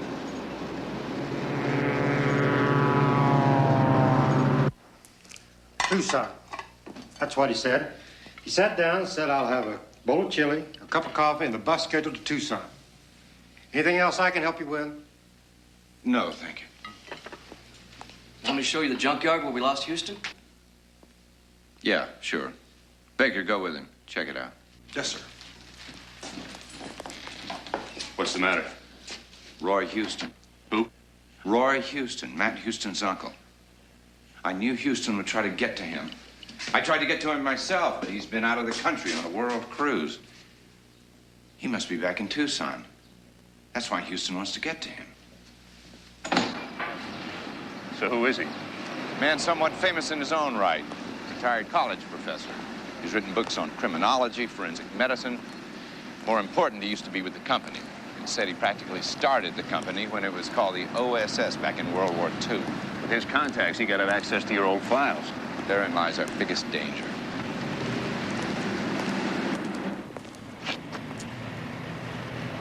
Well, if it isn't our star eyewitness. You should talk. FBI. That might have fooled old Henry, but you ain't talking to Henry now, boys. I've been checking on your little automobile here while you was in the diner there. It's a rental job. You boys are bounty hunters, aren't you? It seems we've been found out. And it seems we have a new partner. Yeah, I read an article over in the barbershop about guys like you. How you're always going after guys that jump bail and they think they're gonna be safe.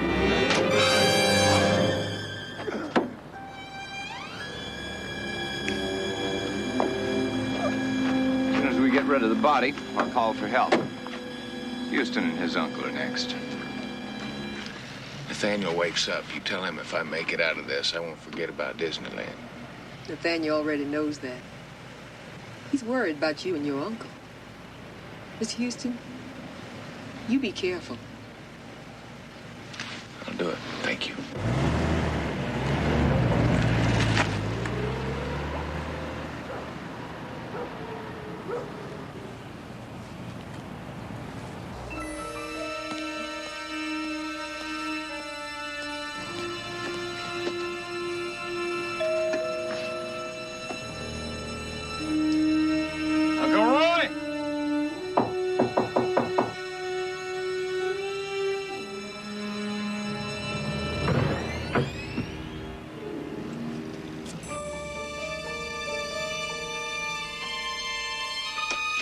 Uncle Roy?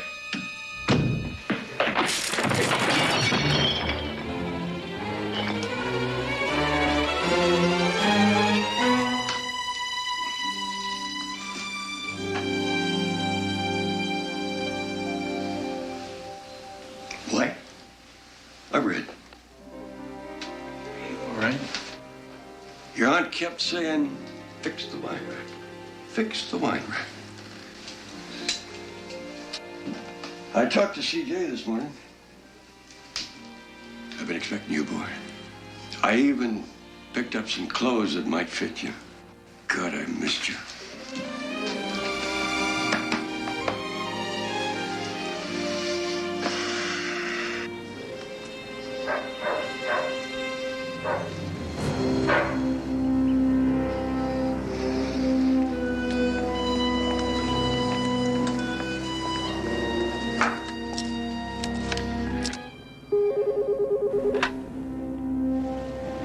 Masters? Houston just arrived. Right on schedule.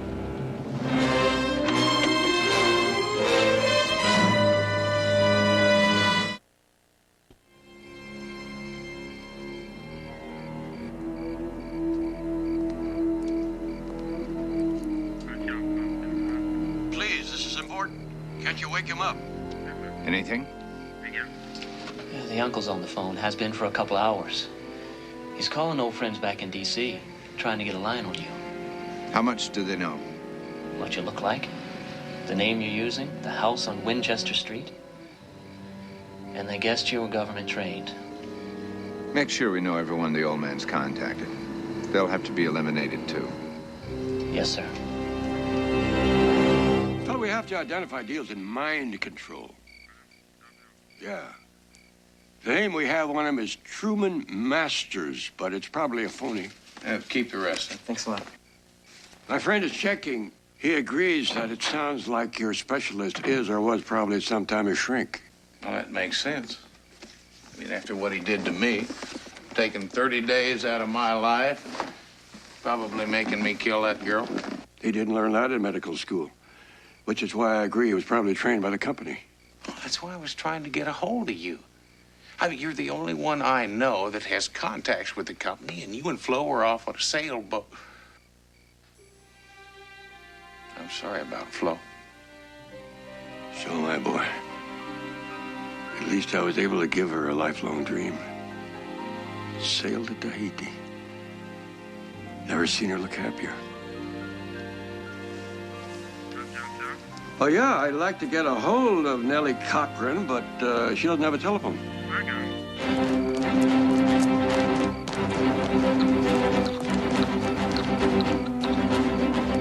Yes, I know I'm a pain in the britches, but I am your pain in the britches. Now, you know I wouldn't ask if it wasn't important. Oh, and one more thing. When you're running your checks, see if Winchester Street turns up any gremlins.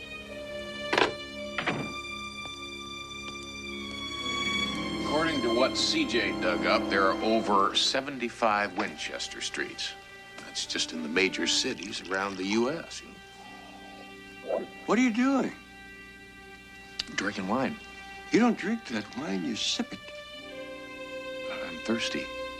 Then drink water. This wine is older than I am. Everything's ready, sir.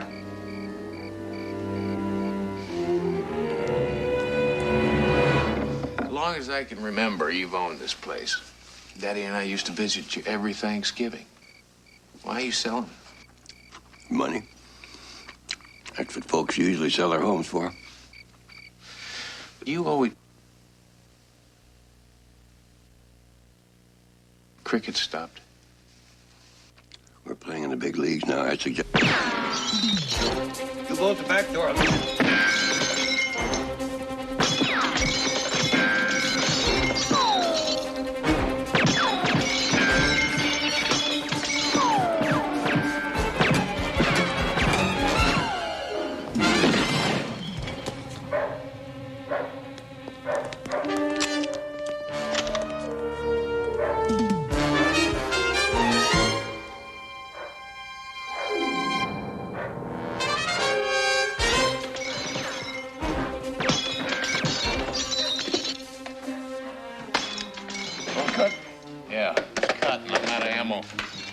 Pistols in that box over there.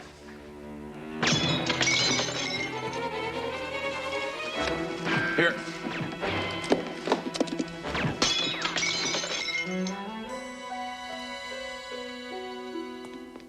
I make 4 out front. At least 2 in the back.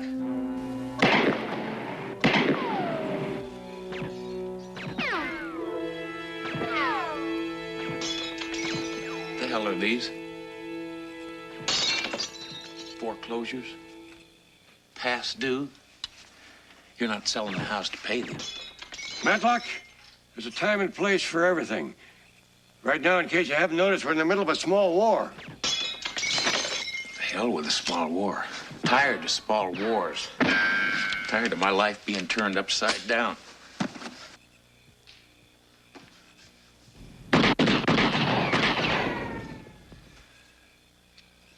I think you got their attention.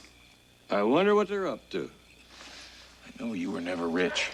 Not like Daddy, but you never wanted to be. I know you got money for the books that you wrote. You had your teaching job at the university until you retired. Was made to retire. You should have had plenty of money. This house should be paid for. Don't you understand? Your aunt and I got old. Seems to be a crime these days.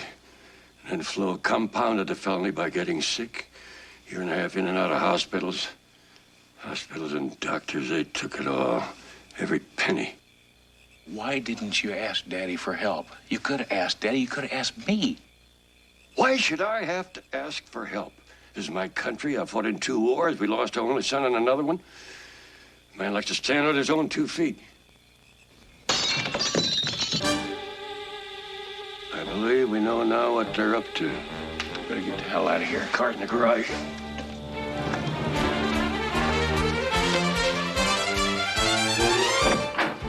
Hey, I'll drive. No, I'll drive. You open the garage door. With all those people waiting out there, I really hadn't planned on opening the garage door. Right. Like I said, you drive.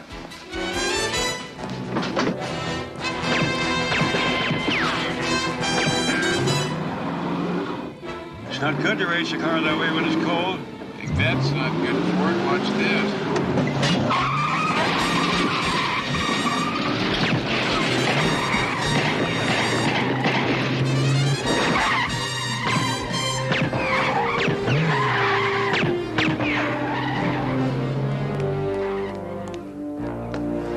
Have the other cars brought around front? What about this one? It's of no use to us anymore.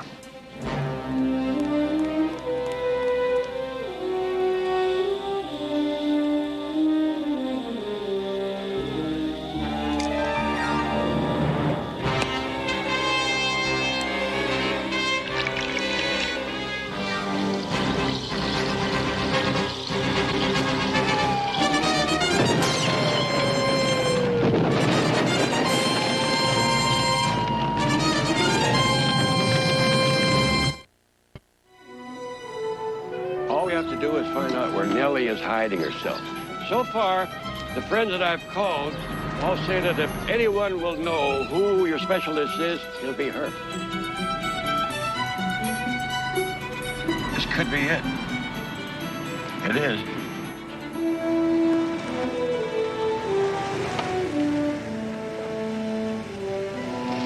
They say Nellie isn't much on winning visitors since they made her retire. I gathered that when you told me she didn't have a telephone.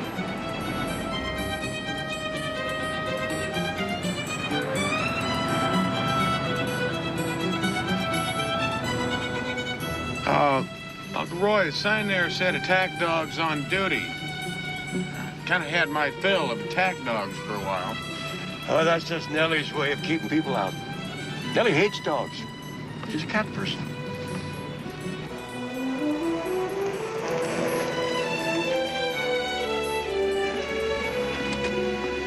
Hey, you're sure about the dogs? Of course I'm sure.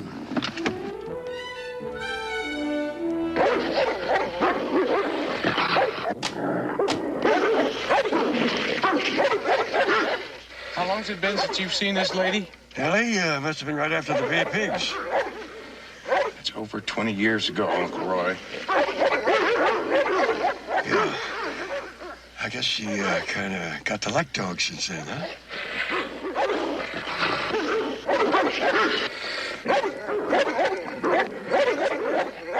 Hanzo, Gretel! House! Whoever you are, you better have a good reason for being here. Nellie? Roy Houston. Roy? Who ran the listing post? Budapest, 1956. Before the fighting, was Brownie.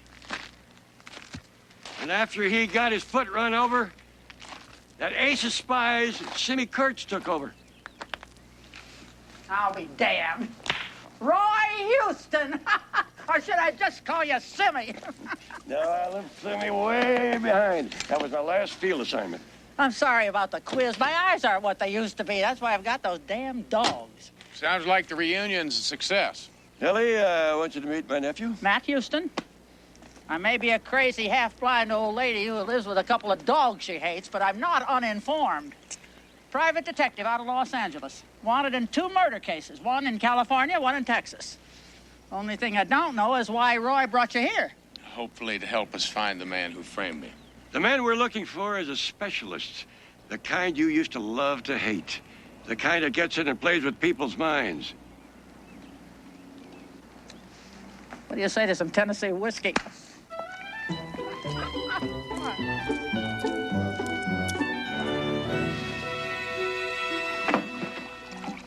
How'd she get all these files? We're living the age of the computer.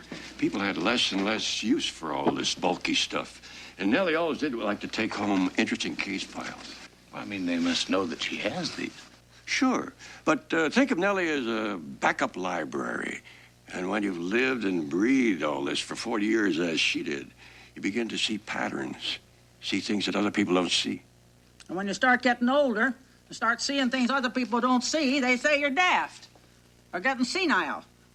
I can see things no computer can see or touch or feel.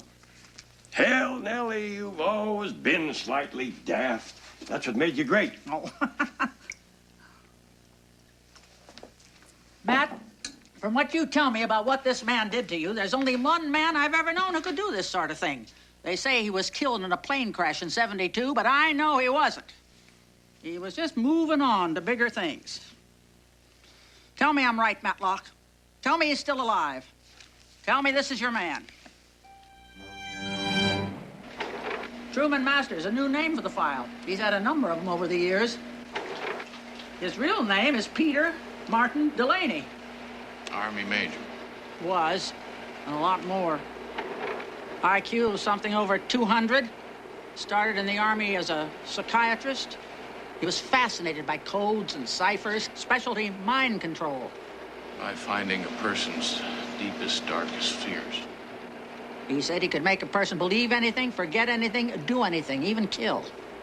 So it is possible. What? That during those 30 days when he was controlling me, I could have killed that girl. Delaney claimed he could completely dominate a man's mind. He used to laugh and call himself the magician. Magician? That means something to you? Well, I know a kid. A special kid. He told me to beware that they would try and kill me with the magic. You suppose that kid could tell us where to find this Delaney? If I'm not mistaken, I think Delaney already had.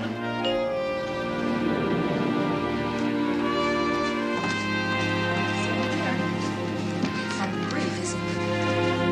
What's wrong? Chris, I didn't leave Baby on.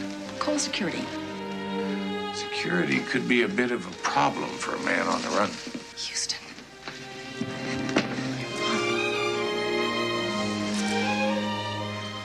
You have no idea how good it is to see you. But what are you doing here? What about the police? I had to come. I needed Baby. It's a little hard to gather information when you're on a run. CJ, the key to my freedom is Winchester Street. Not a street at all, it's a code. A code? The man we're after, he fancies himself a master of illusion, calls himself the magician. Winchester Street is where we thought it was all along. Hawaii. And the building where you were kept after you were kidnapped those 30 days belongs to Hawaiian Corporation. A shell within a shell. Another illusion. We break the code. Find out what Winchester Street really means. And we find the men that framed me. Find out who really killed Veronica. Masters or me. Chris, I need you to make a lot of phone calls, cancel everything that we've got for the next couple of days. Right. CJ, I've got to go. I'm still a wanted man. Uncle Roy's at the airport, and I'm sure he has our plane tickets by now. When am I going to see you again? When you break the code, I'll be staying at a little hotel in Honolulu called the Orchid. I'll be there.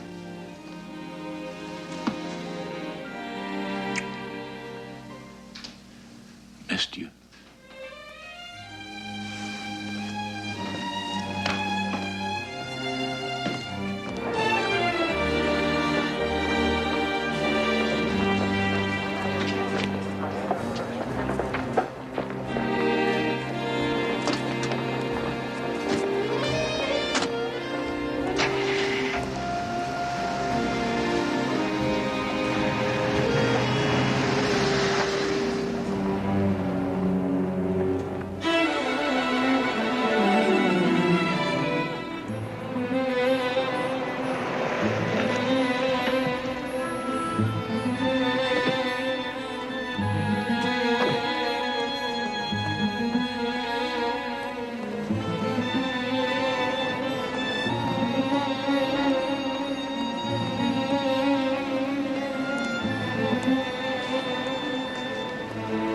Sir, Mr. Houston and his uncle arrived on the island this afternoon.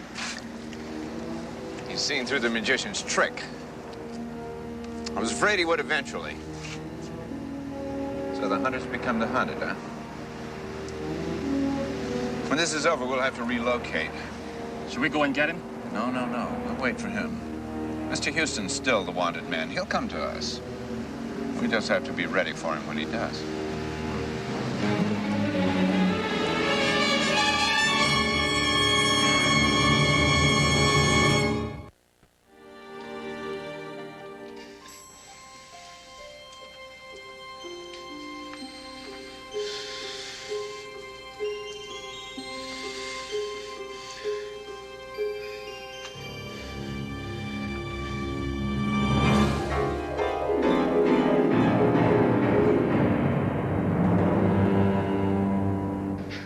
Veronica says goodbye.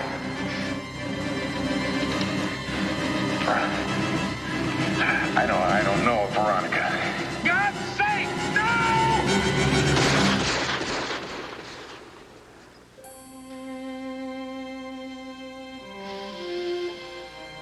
Matlock.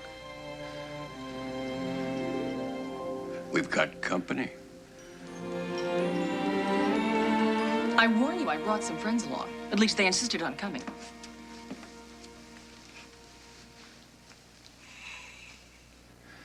Wait, haven't I gotten you in enough trouble already? I don't know what you're talking about. Just had a little vacation time. Thought I'd spend it in the islands. I hope you know what you're getting into. Oh, I think we've got a pretty good idea. Being a CPA, I calculate the odds are about 20 to 1 that any of us get out of this alive. Murray, what are you doing here? Well, I always felt that every cavalry charge should have a Jewish kid in there somewhere. Thanks for coming, fellas. Houston, we broke the code. We know where the house on Winchester Street is.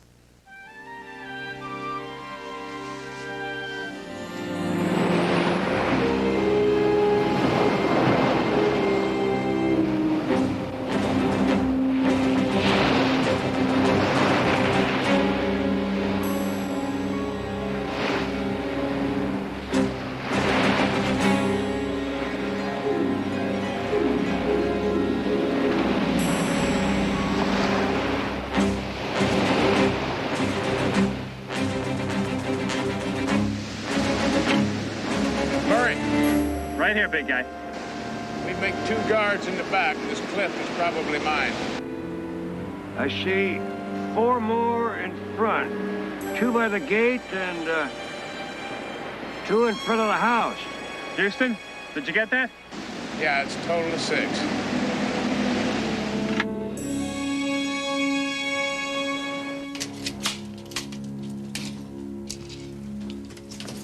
Here's your stun gun. Sure you want to use it? Got no choice, Uncle Roy. Gotta take Masters alive. Sunrise, 6:02.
So much for coming in unannounced.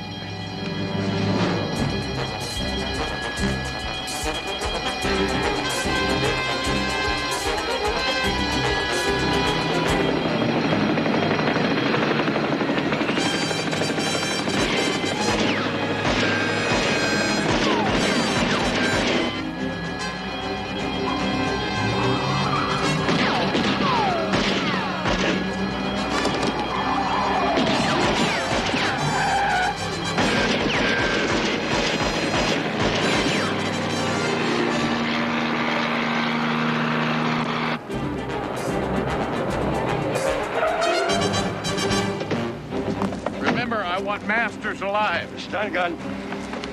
The roof.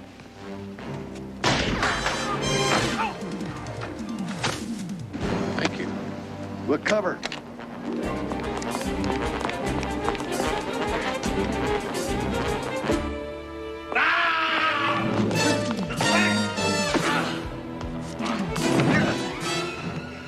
Where's your boss, huh? Where is he?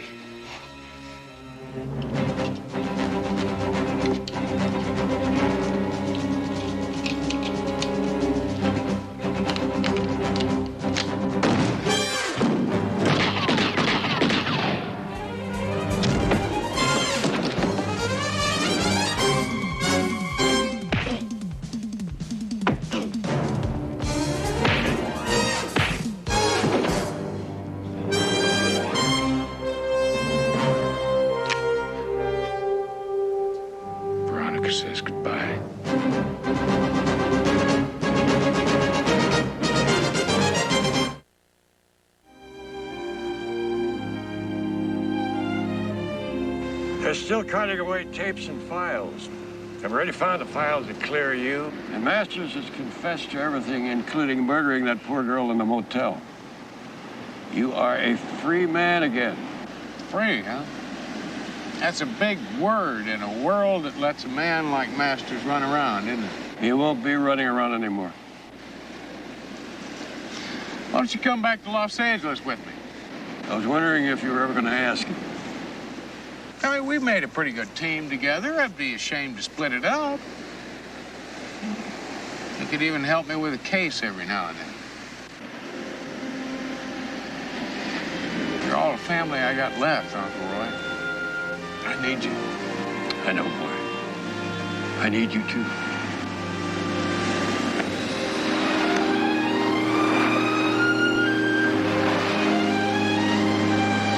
You know, I've been thinking about my title. Your title? Yeah, the way I would be the senior member of the firm, and according to custom,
Kathy. You're Kathy Hoyt, right? Your dad's Lieutenant Hoyt? Yes? I'm a friend of your dad's. He's been shot. Shot? Your mom's with him now, and she wants me to take you there. How bad is he hurt? It doesn't look good.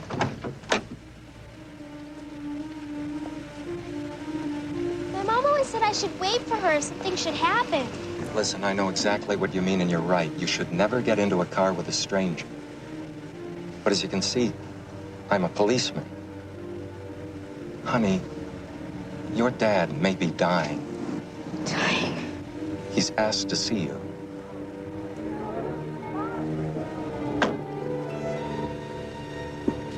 Buckle up.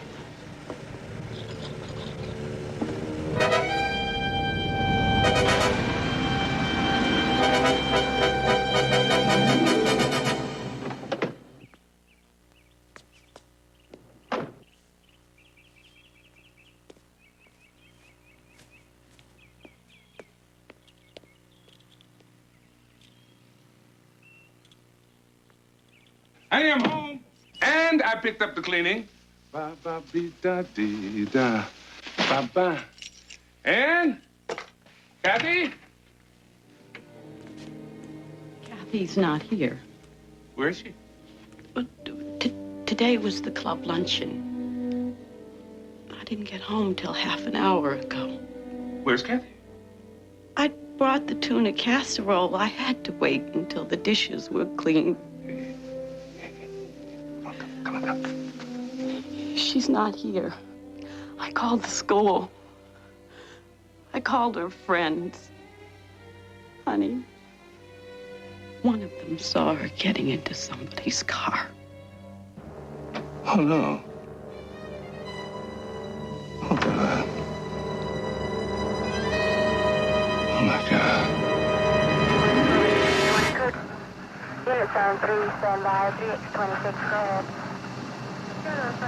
I should have been there to pick her up. I always picked her up, but it was this luncheon, and she wanted to walk home. Hello, Molly. This is Mr. Hoyt, Kathy's father. Yes. Hi. Molly, Kathy didn't come home from school this afternoon, and I was just wondering if maybe... It's all right, Lieutenant. Let me down for you.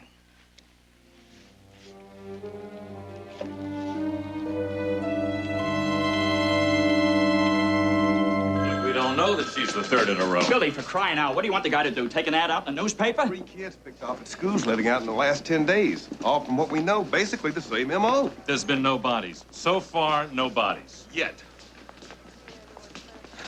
I think we've got to go public. Call a press conference. I'm sorry about your daughter, Hoyt. Look, I still don't see a pattern. For crying out loud, Billy. 3 kids in 10 days. Don't you understand? We go to the media now, and this one they'll say it's only because she's a cop's daughter. What difference does it make? Damn it! She's my little girl! She's my little girl! Don't you understand that? What the hell are you talking about? You don't understand! CJ, I need to talk to Matt. Urgent. Vacation. Great word, huh? Take a vacation. You have over 80 days piled up. Take some of your vacation time. Or we'll put you on a forced leave of absence. It could be right, Hoyt. They're worried about bad publicity. Sound like a parent. And you sound like the department. Who am I supposed to sound like? You're also a cop. Trina!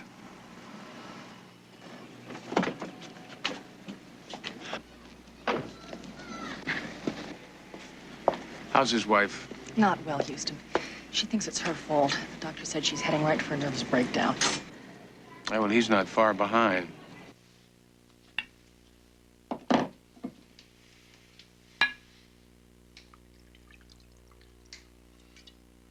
You mind? No, help yourself. Had any breakfast yet? Look, chances are the man that kidnapped your daughter's done this kind of thing before. Now, there's got to be police records. We keep a list. Known sex offenders. Last night, primary count, 192. Now, we've got to get our hands on the court records and probation reports. Impossible. Extension 1154. Nothing is impossible, Hoyt. Most of those court records are sealed, privileged information. Takes a lots of red tape and a month of Sundays. Would you just wake up? You told me that you didn't care about your 18 years on the force. You told me that you didn't care about breaking any laws and any rules. You didn't care about anything but getting Kathy back. Well, that's all I care about, Hoyt. But you have to help me. We don't have time to sit around and wait for bureaucratic red tape. This is Hoyt. I need a favor. I want that list of names. 192. This is the first girl who was taken. It's 11 days ago now. Apparently, she was coming out of a junior high school that's 7 miles from the school where Hoyt's daughter was abducted. This is the second girl who disappeared. Nobody saw it happen. She was 11 years, 7 months, 7 days old, and she just vanished off the face of the earth. Hoyt's daughter. According to the police report, only one girl remembers seeing her get into a car. Yes, a green sedan. Green, blue, blue, green. Well, that's something. At least we've got it narrowed down to 2 colors. How do you feel about breaking into the Department of Motor Vehicles computer? and checking out the 192 names against their car registrations, seeing how many turn up green and blue? It's a long shot, but narrowed down the list. Maybe I can help. My ex works for the DMV. He's a supervisor in Oakland. Are you on good enough terms with him to ask a favor? A lot more than favors. He says I still have custody of his heart. What do you want from me? We need help. Somebody is kidnapping little girls. Your girl? My girl. But there are others, too. And there's no reason to believe that he'll stop at just 2 or 3. Young girl, huh? We are asking you to help us save lives. Cut through some red tape, save some time. What do I care? I'm a busy man, huh? My daughter's been kidnapped. Doesn't that mean anything to you? I don't give a damn about your daughter. I've got a daughter of my own, 16 years old, shacking up with some creep. Got hair coming down to his belly button. Some greasy, lousy. What the hell do I care about your kid? I'm gonna turn you in. I'm gonna report you, lieutenant in the police department trying to corrupt a public official. Osborne! Stay away from me!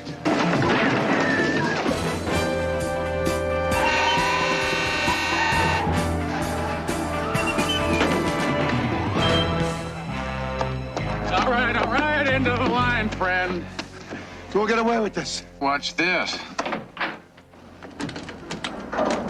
Well, according to my watch, you spent the last 32 minutes of your life in this trash container. I think it's about time you became a reasonable man. What's this? I'll open it and count it. It's $10,000. It's part of the reward I'm putting up. Now, I want you to help us find Lieutenant Hoyt's daughter. I want you to open up your computers and your files on child molester cases. Now, when we get the information that we need, there'll be another $10,000 in it for you, plus a bonus. Bonus? Your little girl. Your daughter. Now, I don't know how I'm going to do it, but I'm going to do everything I can to get you two together. Someplace, alone, at a mountain cabin, a Hawaiian beach. Something. Now, I can't guarantee that she's going to stay and talk to you. That's up to you. But I'm going to get you together. And you're going to be able to talk to her. You're going to be able to tell her how much you love her.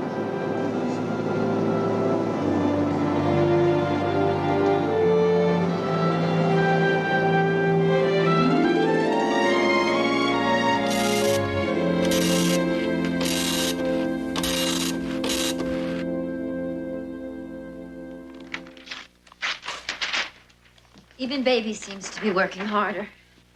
I can't believe Houston got a hold of these Hall of Justice files. I always told you since he was knee-high to a human, he could charm a polecat out of a tree. Well, if you're referring to the files, Charm didn't have anything to do with it. Where'd we get all the mugshots? From Hoyt's friend, the one who originally came up with 192 names. He arrived a couple of hours ago with several cardboard boxes, put them down, and said he was getting amnesia because he didn't want to ever remember being here. Where is Hoyt? I sent him home. I told him that we would give him a call when we decided to make our move, but he hasn't slept since this whole thing started.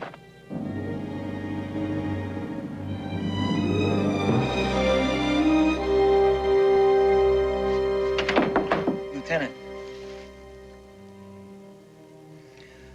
They found a grave.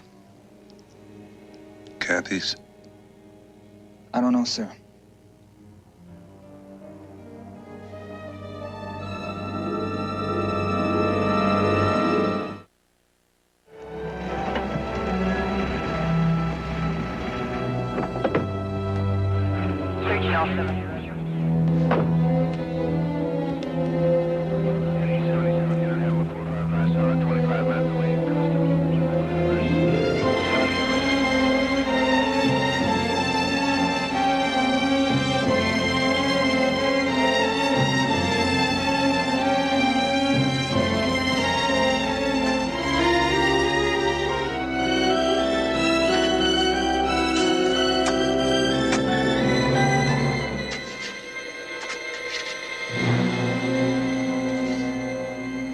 Blonde.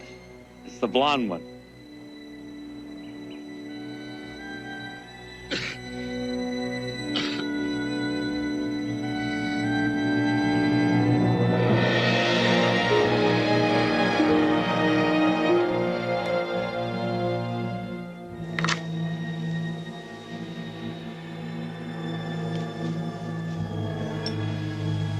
I didn't mean to kill her. I never mean to kill them. It just happens. I just want to touch, pet them.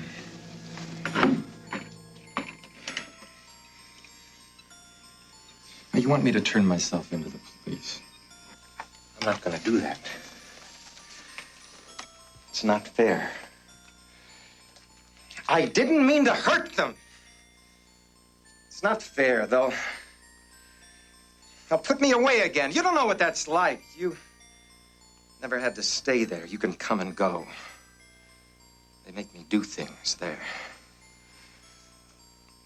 Live in little rooms. Some other patients make fun out of me. I don't mean to kill them.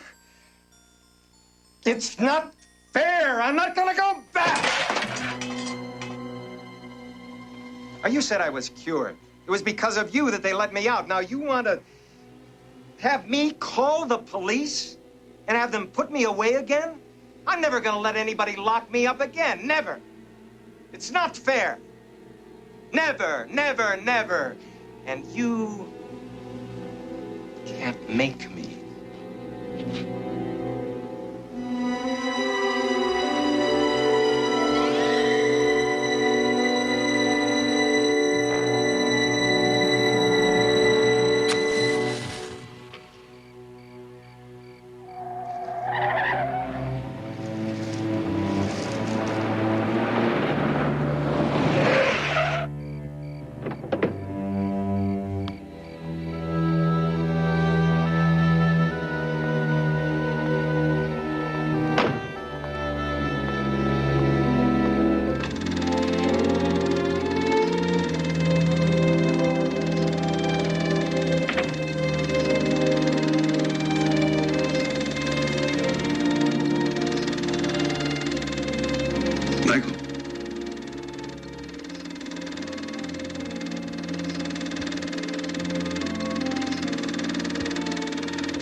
Just wondering what it feels like to be crazy. Or if this is it.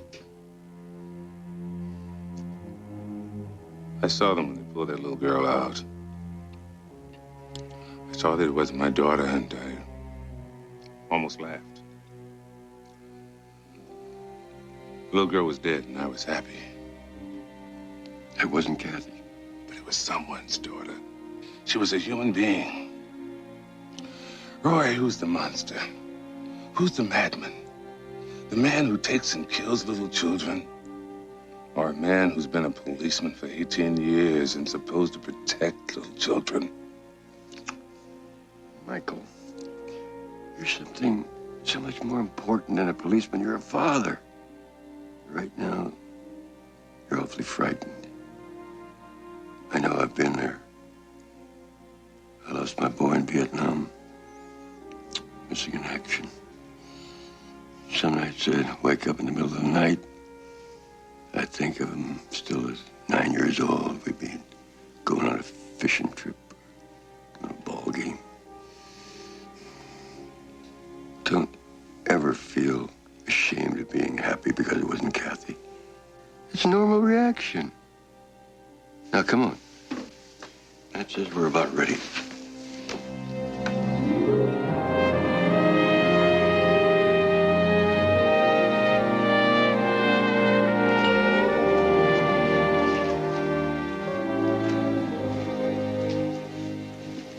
Looks like an office in search of a filing cabinet. Our day's work in a city of over 3 million people, we've got 192 names most likely to be involved. Out of 192, 11 are dead since their last graced a mugshot. That brings the number down to 181. 73 more are currently in prison or mental hospitals. Leaves us with 108, and that's when the big guessing game gets started here. Now, we already cross-checked those names with the Department of Motor Vehicles. They told us that 74 of them own automobiles. Yes, 11 are green, 13 are blue. 24 prime suspects. Yeah, I thought we'd split these up. Now, I want you two to stay here and keep feeding information into Baby and see what you come up with. And if these don't work, we can always get the the matter?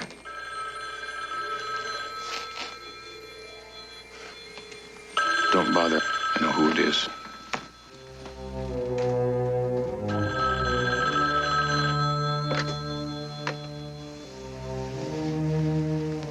Nathaniel? Who's Nathaniel? Young man Matt met when he was on the run. He's a psychic. You're calling about the missing children, aren't you? They're very cold. They may be dead. The man who did this. He pretends he likes to laugh. He dresses up and he pretends he likes to make children laugh. Anything else? The man who pretends he likes to laugh. He's going to kill you.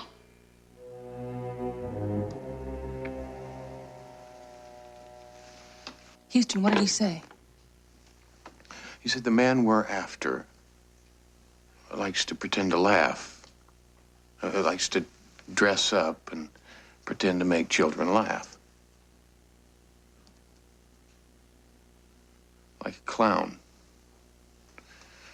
I remember one of these weirdos used to work as a clown at children's parties.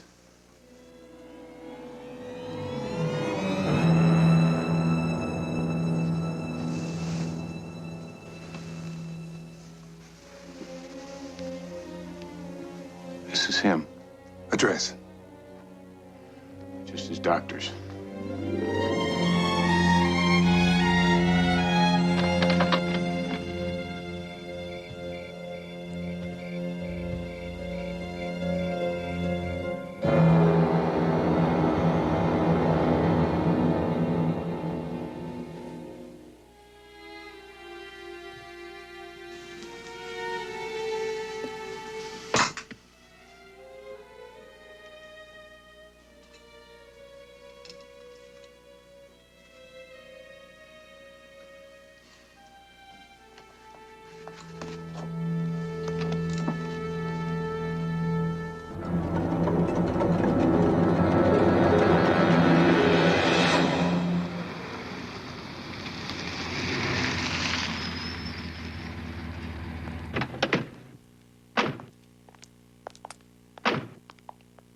Uncle Roy, you stay out here and cover the front. Hoyt and I are going in the back. Battler, this could be an opportune time to let the rest of the police force know what we're doing. Well, they just ask a bunch of questions. And right now, I haven't got time for it.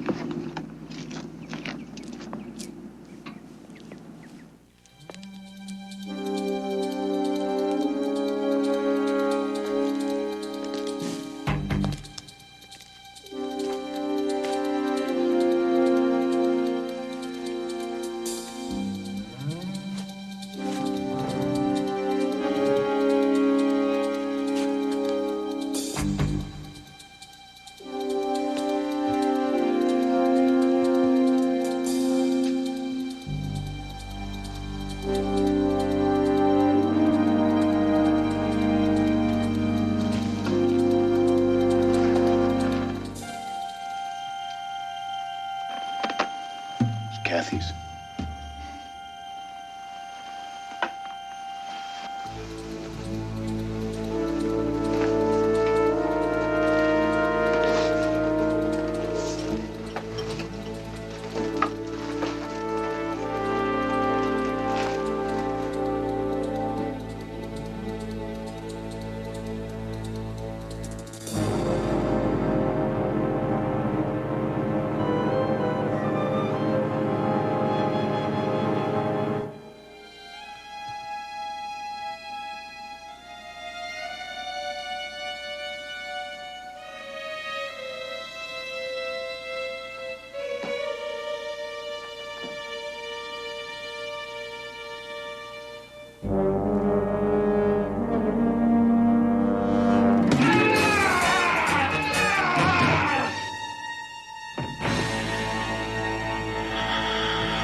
chopper just called in. They spotted him.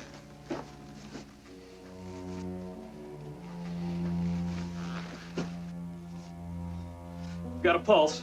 Let's get him out of here.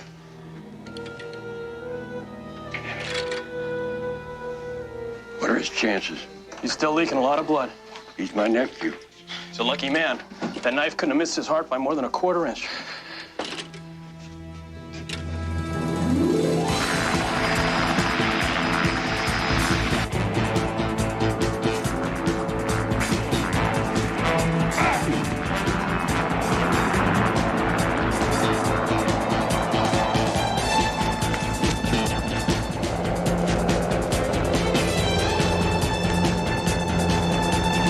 This way!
What are you gonna do, cop? Kill me? Where's my daughter? Dead. Dead, just like all the others. What did you think I was gonna do with him? No! No! No!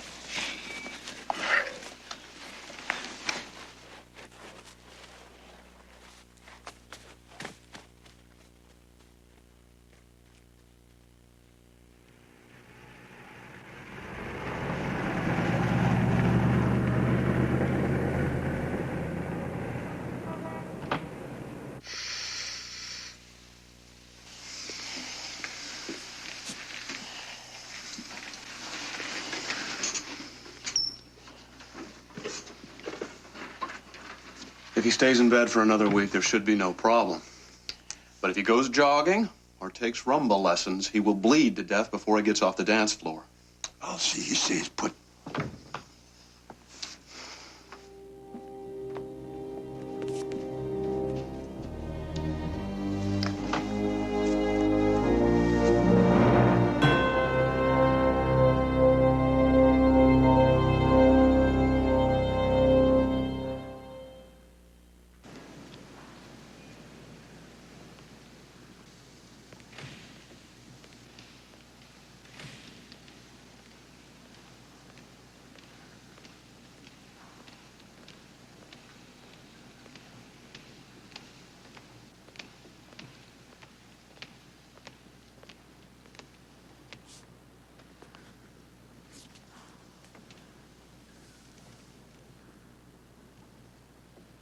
Matt's gonna be all right.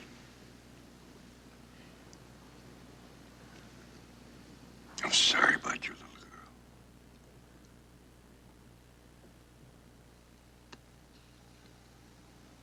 No. All my life I've been an outsider. Black. You folks got us outnumbered 9-1. That's not bad. Proud to be black. But you can see what I mean about being an outsider. Alone. If that wasn't bad enough, my folks didn't have sense enough to be poor. Father was an architect. Grew up right in the middle of a white neighborhood. Not even a Baptist. Mom was a Catholic. Who ever heard of a black kid being an altar boy? Oh, God, she was just a little girl. Why would anybody want to hurt her?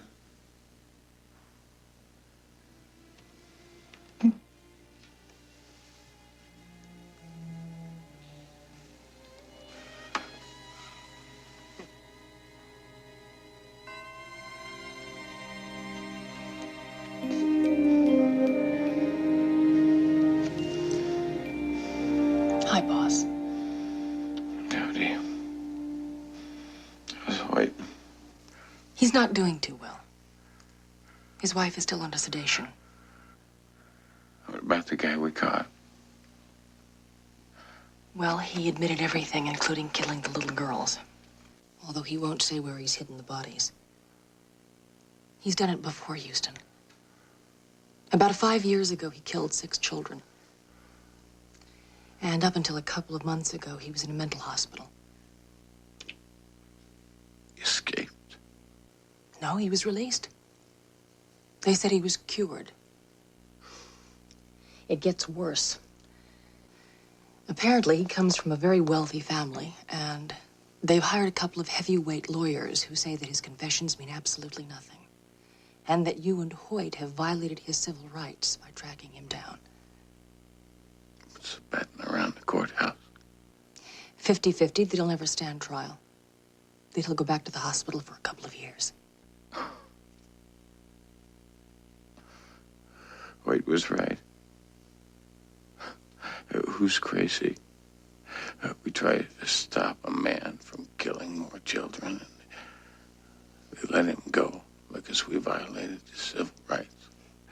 I mean, where is the sanity? Houston, calm down.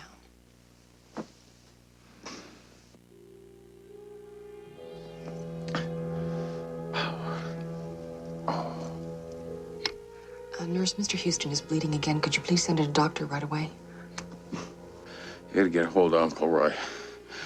Tell him to go watch Hoyt. If he finds out that the man is gonna be set free, there's no telling what he might do. Mr. Houston, you're gonna have to lie back and be quiet. Sweetheart, you're gonna have to leave. Don't let Hoyt do it. You're being charged with the kidnapping and murder of 3 girls. How are you going to plead? Well, as you can see, the suspect has chosen to remain silent in the face of our cameras. Ironically, it will be this very corridor tomorrow morning where the suspect, Caleb Martin, will be brought down again, this time on arraignment for charges of kidnap and murder. Charges which many people feel that, despite the body of evidence, will be thrown out because of possible illegal procedures used in his apprehension. I'm going to bed.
Please open here. On that one specific area. No, you can't.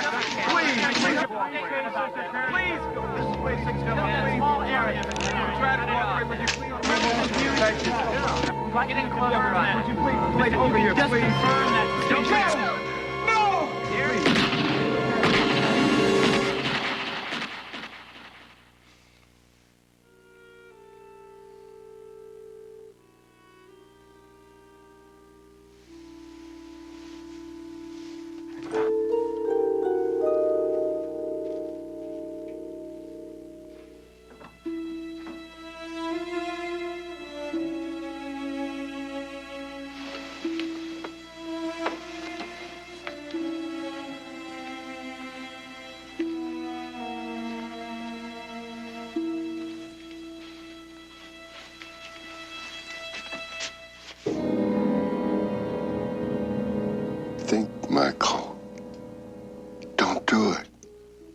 use this, Roy. Just let me go.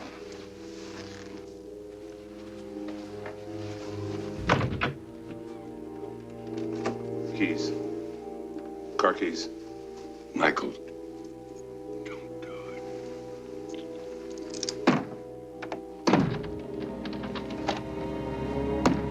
Michael! You can't do what you're gonna do! Let me out of here!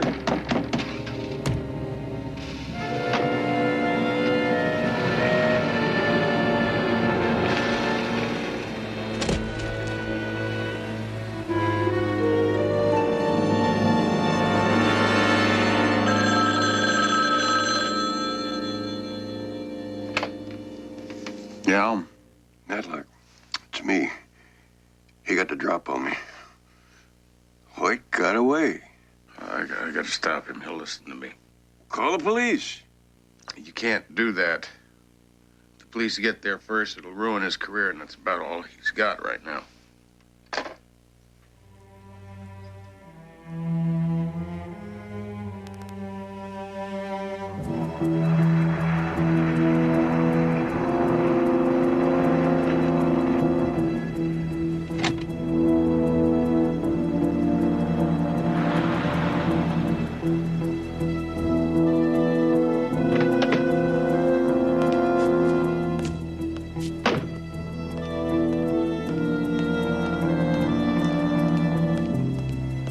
As you can see, with emotions running high, security is heavy here at the Hall of Justice, where this morning accused kidnapper and killer Caleb Martin will be arraigned.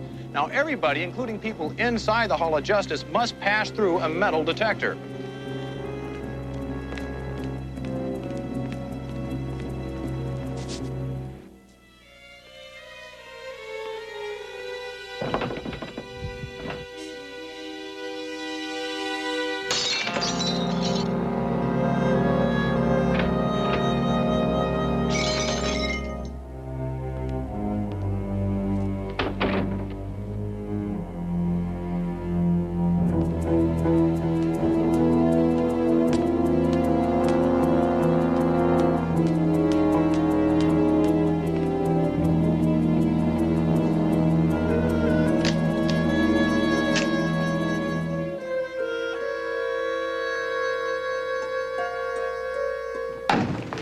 Screw-up. 8 o'clock on the button, we bring this guy down, get him arraigned, and no trouble. Some of you older guys remember what happened 3 months ago when the guy busted out of here.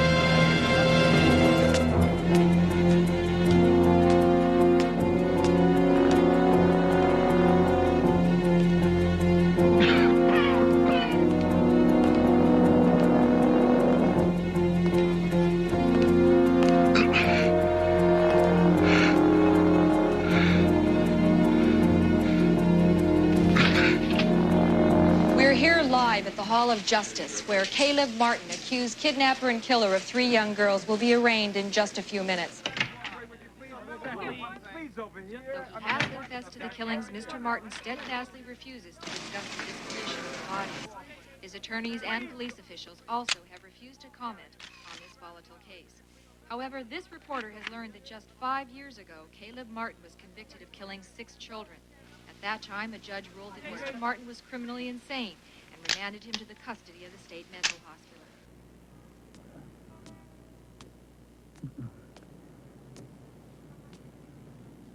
Then, 2 months ago, he was pronounced cured and returned to society. Soon, a wave of terror swept through our neighborhood schools and playgrounds. 3 girls now lie dead in its awful wake.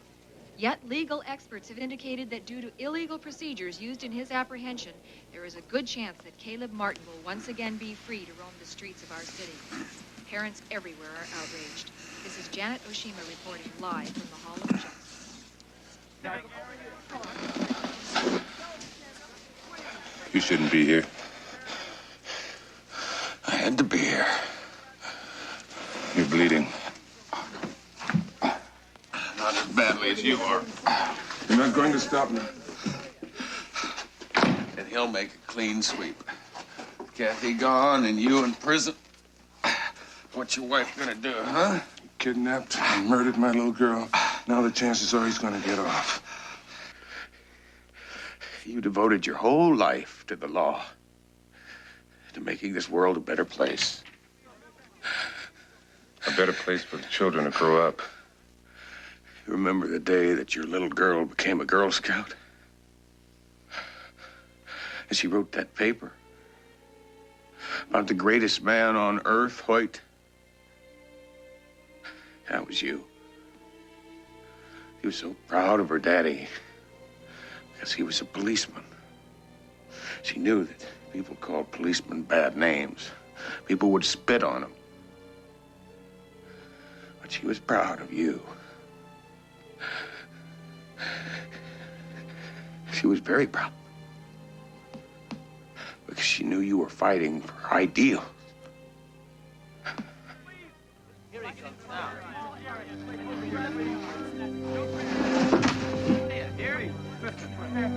Oh, we gotta get some big. Please stand back, all right? Over here, gentlemen. Over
This is Lieutenant Hoyt. I need an ambulance.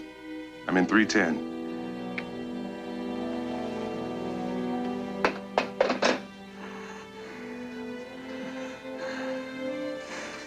Thank you.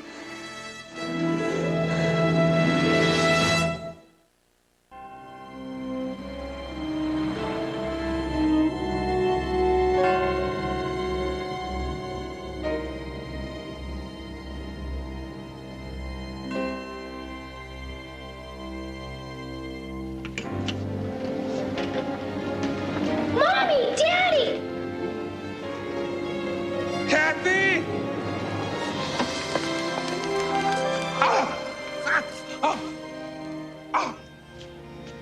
It's Kathy. Over 100 volunteers combed the area where they found the first body. They were looking for graves. Instead, they found Kathy and the other little girl who was held, locked in a barn. She was dead, now she's alive. Kind of makes you feel good, doesn't it?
throw parties like that back home, Houston.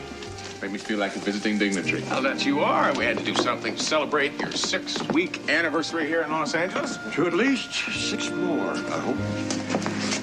To at least 60 more.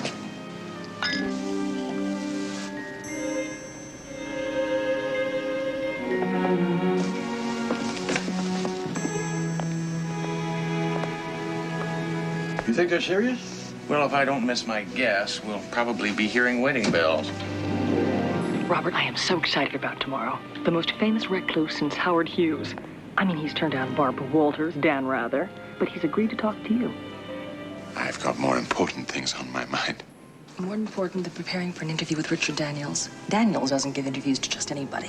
Yeah, I know. But right now, I am distracted by something. By something that I want to say to you. Sounds serious. Yeah. It's amazing how I can be so witty and urbane in front of television cameras, but standing here in front of you, my stomach has butterflies like I wouldn't believe. Why? Well, when I came to LA, I was determined to concentrate on my career. Of course, I knew that you and Houston were here, but, well, I didn't expect to fall in love with you. I know I'm not as classy as some of the guys that you've dated, and I know I'm on the treadmill trying to carve my way. And you will. CJ, I want to marry you. Does that mean no? No. I mean, no. It means I don't know what to say. Well, say yes. Say you need time to think about it, but whatever you do, don't take too long. I don't think I could stand that. I'm tempted to give you an answer now. But the lawyer in me has trained me to examine the evidence further. Trial by jury. So what are my chances? I'd say you had a sound case.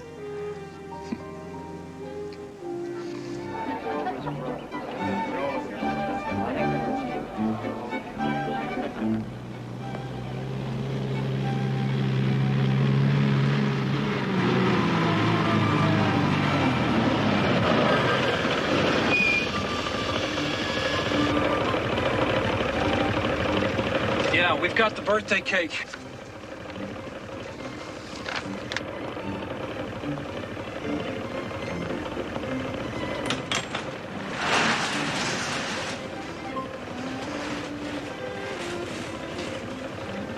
I'd like to see Mrs. Daniels' face when you lot show up.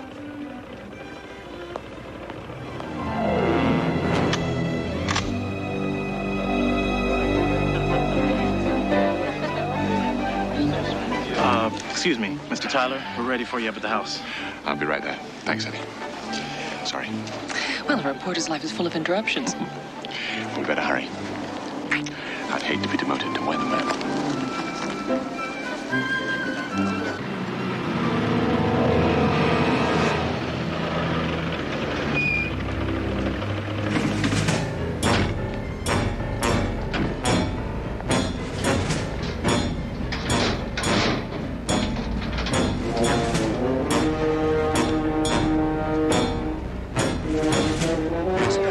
Said that you've become a recluse. Well, if I'm a recluse, it's just that I found the reason of my happiness. And I make very sure that nobody disturbs that happiness. And that reason is, of course, your lovely wife. Now tell me, Mrs. Daniels, what would happen if, say, tomorrow your husband lost all his millions? I'd go out and get a job. Turnabout is fair play.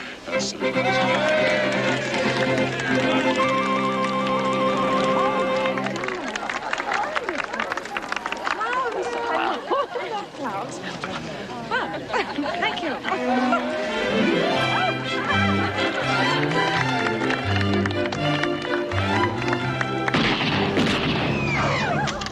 Don't anybody try to be a hero. This is a kidnapping. Now look, I'll go with you. I'll do anything you want. But leave my wife alone.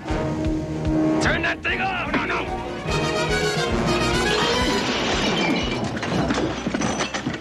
No, please. Please. So...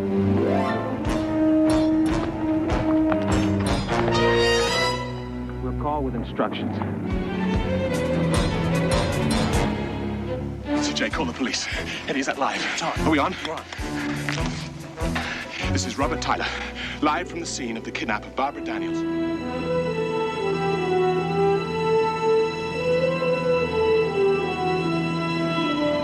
You're about to see exclusive coverage of today's daring kidnapping of Mrs. Richard Daniels, wife of the reclusive multimillionaire. We'll call with instructions. According to FBI and local police officials, no ransom demands have yet been received. More news after this commercial break. CJ? Oh, Matt, thank you for coming. We heard about the kidnapping. Are you all right? Fine, just a little shaken up. He feels responsible for this. That's ridiculous. It's not his fault. Yeah. All right, hang on. Robert? Mm-hmm. Robert, I've got a woman on the phone says she's Barbara Daniels. What? She says the kidnappers wanted to read a message on the air. Well, how'd you know it's really her? I don't. What should we do? Ask her the name of her dog. Mrs. Daniels, what's the name of your dog? Marzipan. Marzipan? Oh, boy, that's really her. All right, Bill, I'll take it live. Hold on, Mrs. Daniels.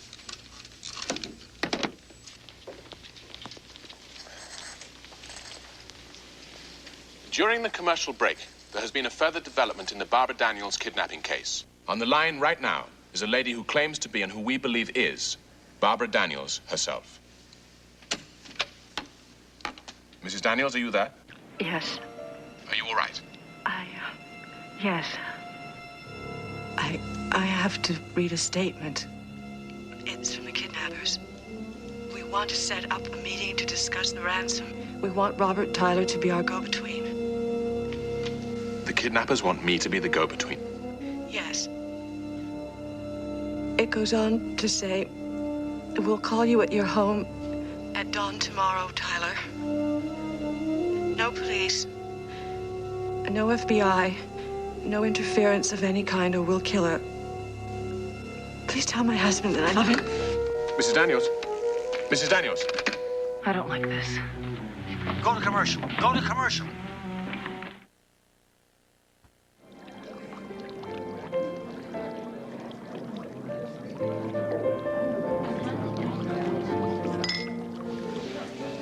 Wish Robert was here with us. Well, romance conquers all, except for requests from the FBI and the police. It's scary how I feel about him, Houston. You love it? I think so. It's just that it's been sort of an ongoing thing with me ever since I was a little kid and my dad died. I think I've been afraid to love anybody too much. Afraid they'd be taken away from me. Well, I'm still around. Look, CJ, if you really love Robert, and he loves you as much as he seems to, I can't think of anything else that really matters. Nothing does. It's just that I'm afraid to lose him. And if he is going to meet with those kidnappers, Houston... Well, I know a pretty good private eye that will probably offer some discreet protection. What would I do without you? Probably have to pay for the dinner. Yes. Cheers.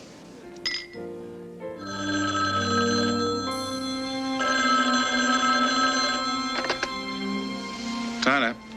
Not very clever. We agreed. No cops, no FBI. And there aren't. Shut up. There's a cop in a milk truck 150 feet from your front door. And a little bit further up the street, there's a couple of feds in a utility truck. Look, I can explain. I should kill this woman right now.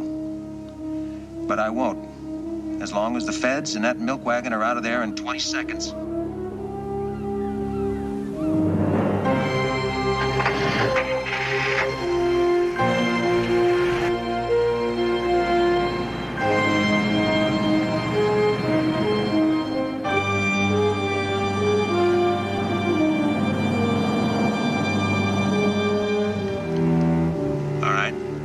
Down to your car, you'll find instructions on the seat.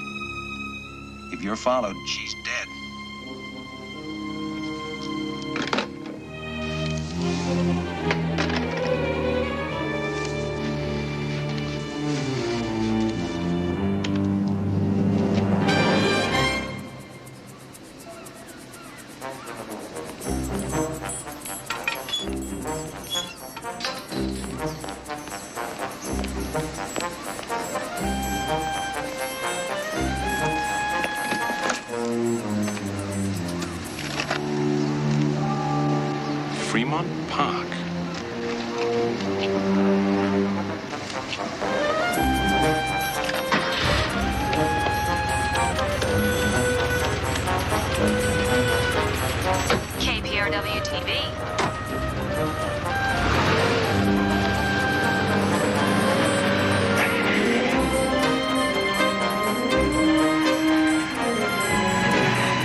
I want $10 million in used bills. That'll take some time. You get it tomorrow. Look, it's not too late to let her go. Hey, hold it!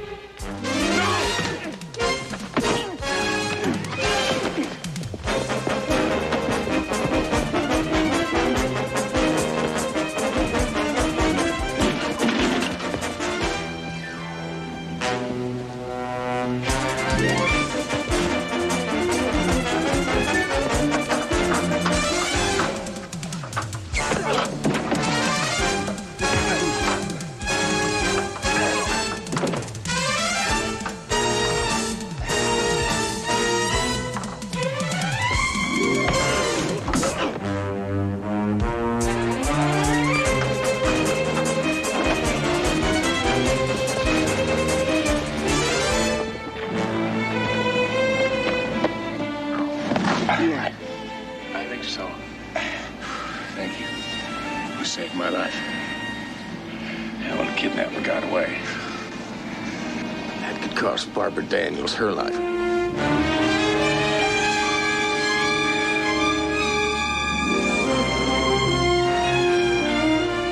What do you mean, a setup? Trying to tell me that Tyler's involved in this kidnapping? White, they tried to kill him. You thought they tried to kill him. I don't believe this. You said yourself that he was going out to meet a man that could be a cold-blooded killer. Grandstanding, it smells of it. What was the news truck doing then? Just trying to cover a story, White. I mean, he called him on his car phone. Why couldn't your friend make any kind of ID on this guy? He never saw him without the ski mask on. How come this guy didn't just rub your friend out right there on the spot? Wait, I can't believe... How come your friend just happened to be filming at the Daniels estate at the time the kidnappers decided to strike and got it all on film? How come they called your friend while he was on the air? Add up all the footage so far, and you got yourself one hell of a network primetime kidnapping expose. Brought to you by Robert Tyler. You ask too many questions.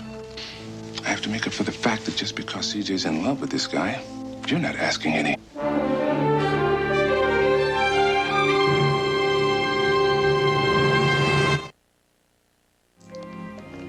Careful.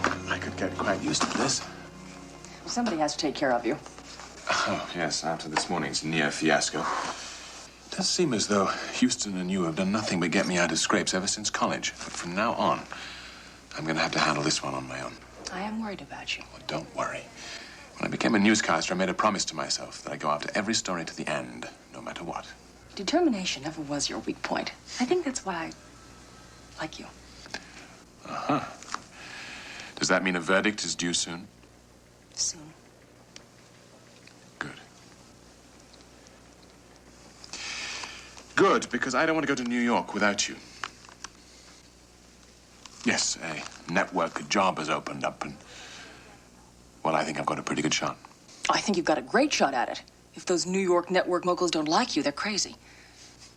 You know, when I'm with you, you make me feel as though there isn't anything I can't do.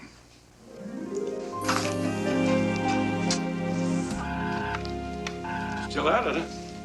Yeah. Been programming Baby to search for any past kidnappings in which a go-between was requested. Mind if I sit in? I wish you would. Could use a fresh eye. For hours, I've been going over newspaper articles, journals, newscasts. I tell you, did you know that there are over 600 kidnappings a year? What's the matter? Nothing. Just wondering where you got the tie. What's the matter with my tie? Nothing. It's fine. On with the show. Right. I know this haberdasher in London. Sells the best ties in the world. If you don't like my tie, why don't you just come out and say so?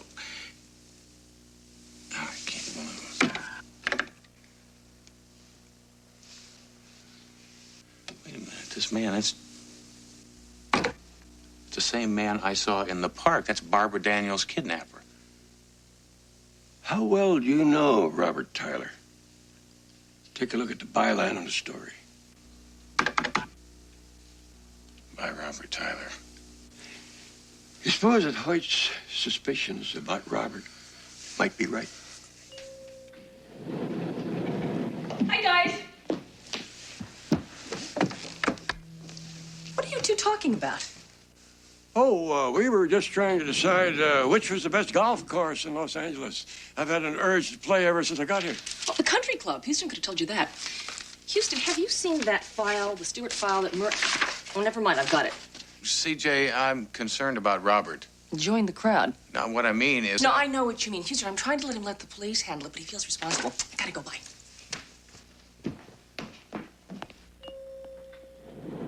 No sense jumping a gun, boy.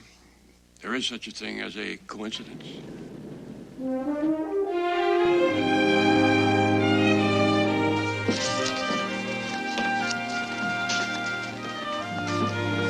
Oh, Houston.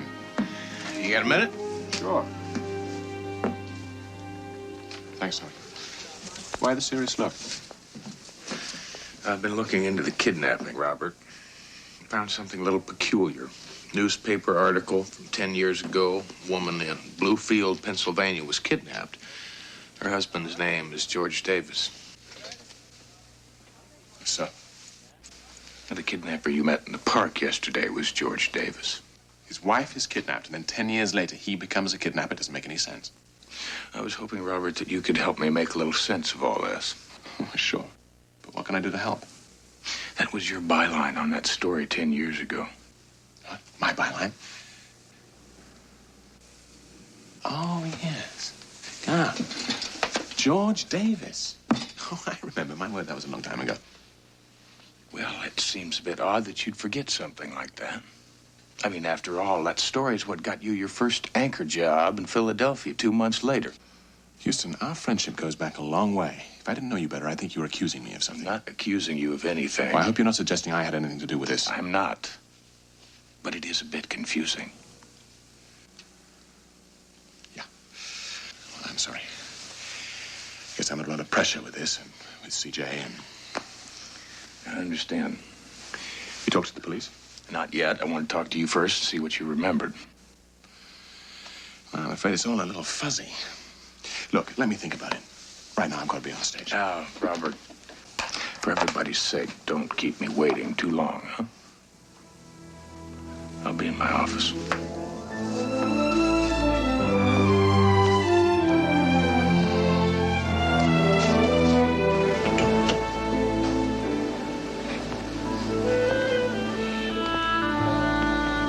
You all right? I don't know. Look, I started out to try and vindicate a friend. Now, I'm not sure he's the man I thought he was. You gonna tell CJ? Well, what if I'm wrong? I don't even know what I'm doing. Yes, you do. You just don't like it.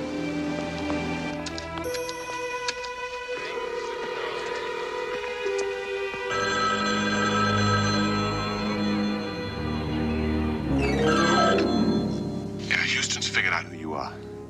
It's only a matter of time before he ties us together. You want me to take care of him? No. No, have Foster do it. I need you to stand by the Daniels woman. I'm afraid things are going to get tricky.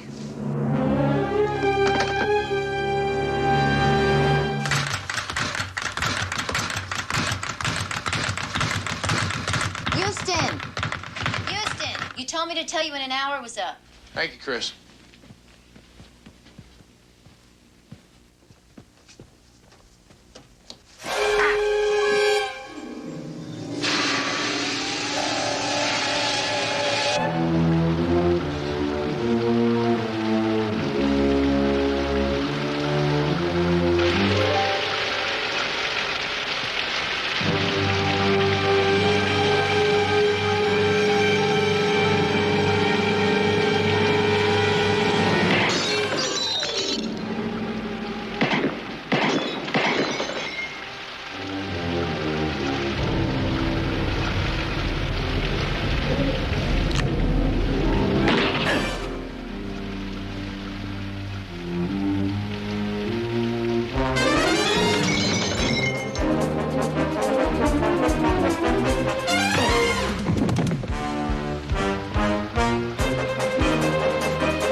his face. It happened so quickly. Well. Nice workout. I just don't believe it. I've known Robert for years. People change, Houston. Your friend wants to be a star. Badly enough to try and have me killed? Can't prove a thing. What's going on? Are you all right? Houston? CJ, I went to see Robert this afternoon. I'd been working with Baby to try and find a link between this kidnapping and past kidnappings. I ran across a newspaper article written by Robert 10 years ago about a man named George Davis. His wife was kidnapped in Bluefield, Pennsylvania. Well, what does that have to do? CJ, George Davis was the kidnapper that I saw in the park. I think Robert set this whole thing up. The Barbara Daniels kidnapping. Houston, this is crazy. I wish it were. But why? Fame, ambition, money. I don't believe this.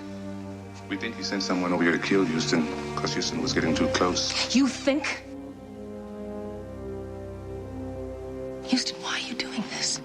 I'm not doing anything. I was trying to protect Robert. Well, you're doing a hell of a job. Look, CJ. No, I don't want to look. All I can see is that because of some blind jealousy, you're accusing somebody I happen to be in love with of some terrible, amoral thing. Because you think. CJ. Boyd, stay out of this. I don't like this any more than you do.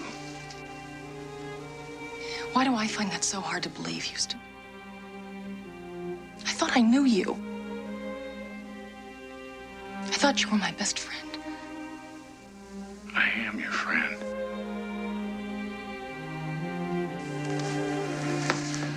All I want to do is help you. You'll have my resignation first thing in the morning.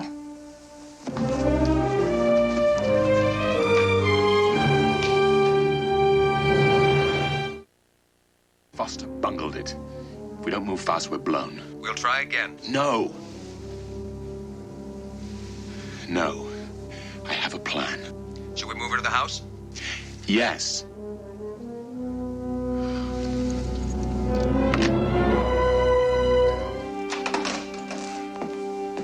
Office just had a call.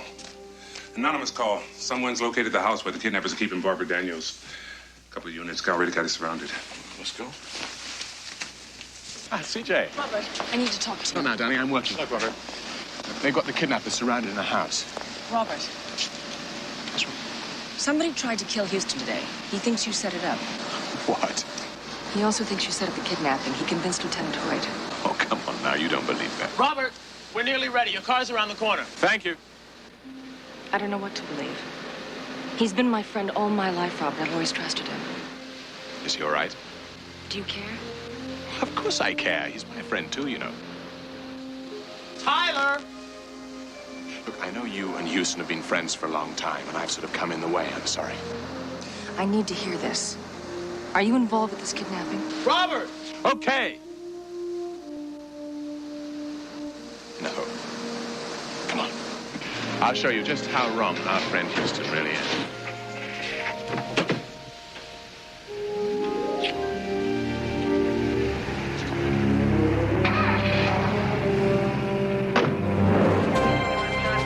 This is Hoyt! You're in a can't-win situation! Come on out, now!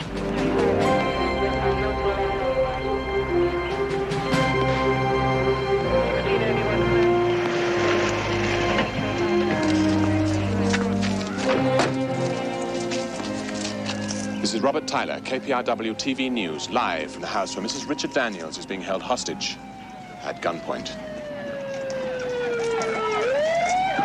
Lieutenant. KPRW TV News. What's the situation? You tell me, Tyler. Lieutenant, what do you mean? They're demanding $10 million in safe passage out of the country. But we've got no guarantee that they won't kill Mrs. Daniels, even if we agree. Well, maybe I could talk to them. The best thing you can do is stay out of the way.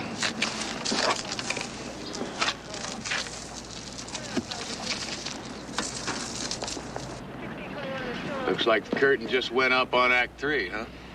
Kicker is, we gotta play this thing off like the real thing. There's no telling what he'll do.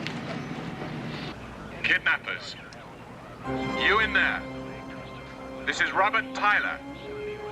I want to offer an exchange for Barbara Daniels till you and the police can come to some sort of agreement. I promise you this is no trick. I just don't want to see Mrs. Daniels hurt. So I'm willing to exchange my life for hers. Oh, no! Two things. You cost that woman her life.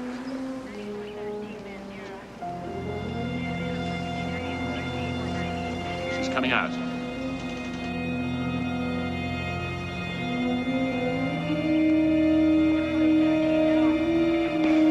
All right. You can see that I'm unarmed, so let her go.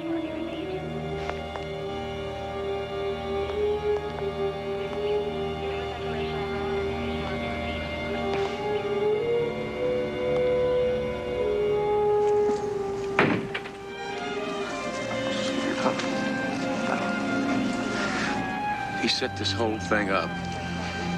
And the only people alive that can prove it are inside that house. Houston!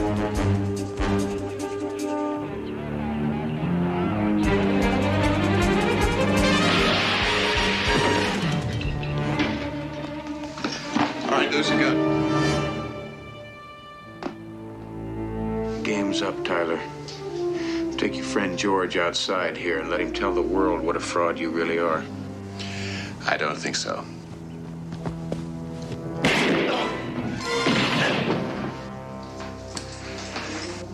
I guess it was my turn to save your life.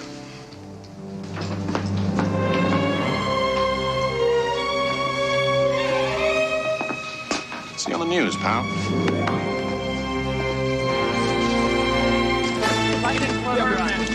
Over here, please.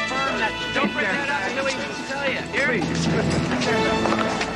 We can't thank you enough. Well done. So frightened. Thank you. That's all on the line of duty. Really appreciated it.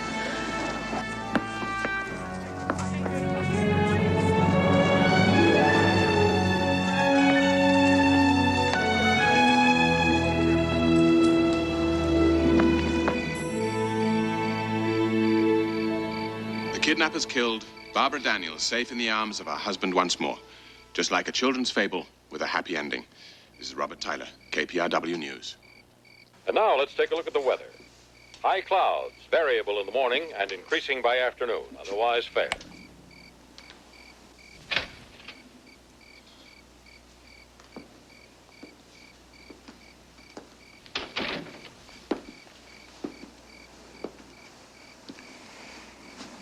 Guess who? I can't imagine. The next Walter Cronkite. Not even a congratulatory kiss. You got the network job? The network moguls watched the kidnapping from start to finish. I'm glad for you.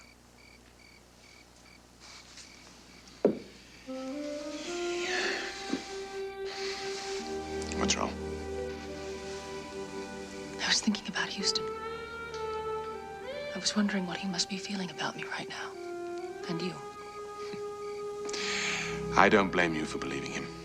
If it wasn't me he was after, I'd probably believe him too. Robert,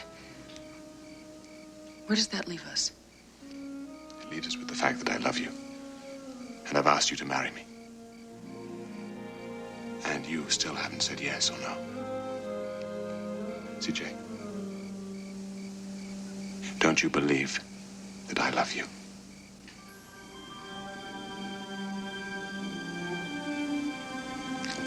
Yes, I do.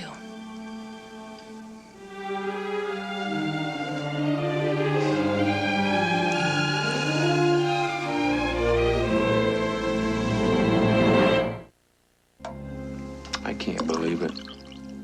I mean, he shot George Davis down in cold blood right in front of my eyes. By all accounts, self-defense. At least that's the way it looked. Self-defense, hell. He was getting rid of his witnesses. Yeah, he's home free. Let me quote one of the great philosophers of our day, Yogi Berra. The game isn't over till it's over. Now it's over. I lost. Bad part about it is I lost CJ along the way. Talking about me again?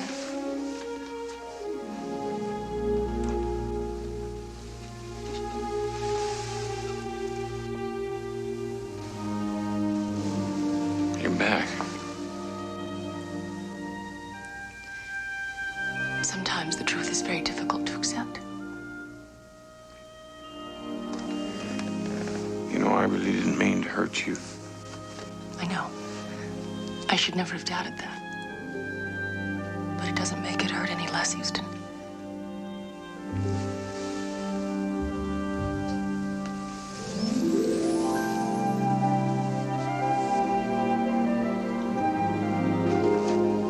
I fell in love with a spy once.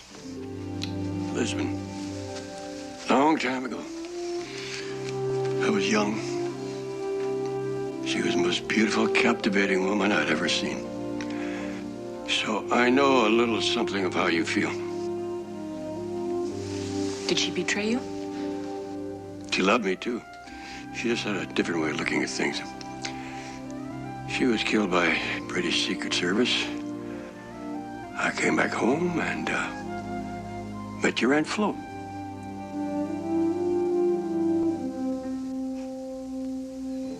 What do we do now? Why don't you let Uncle Roy and I handle this? You've been through enough already. No, I have to be involved with this. I need to be.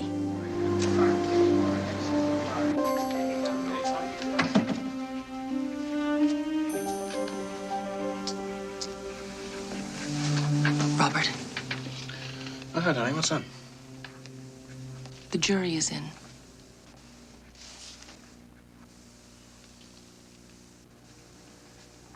And I lost him.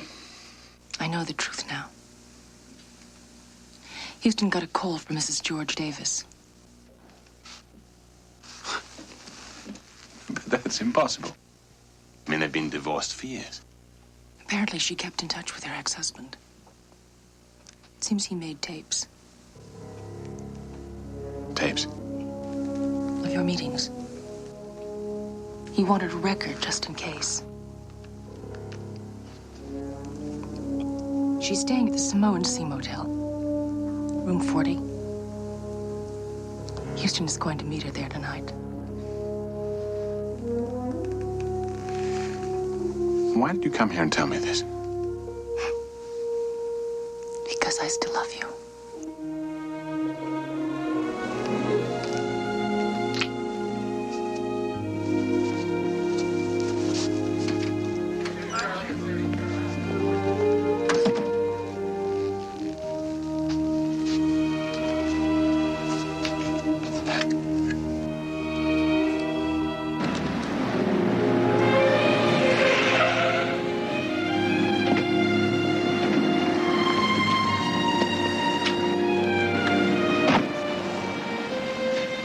Uncle Roy, are you sure about this?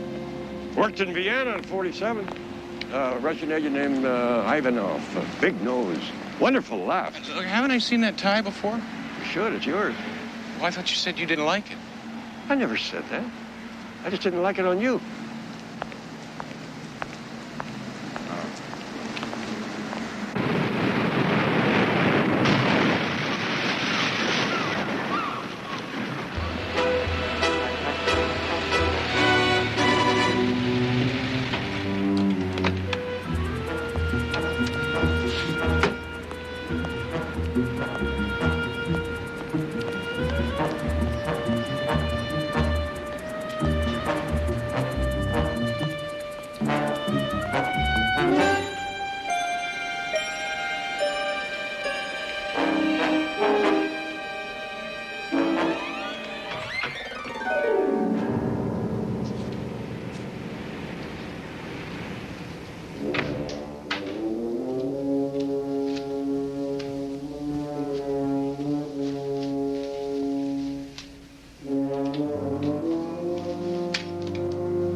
Mrs. Davis in Pennsylvania.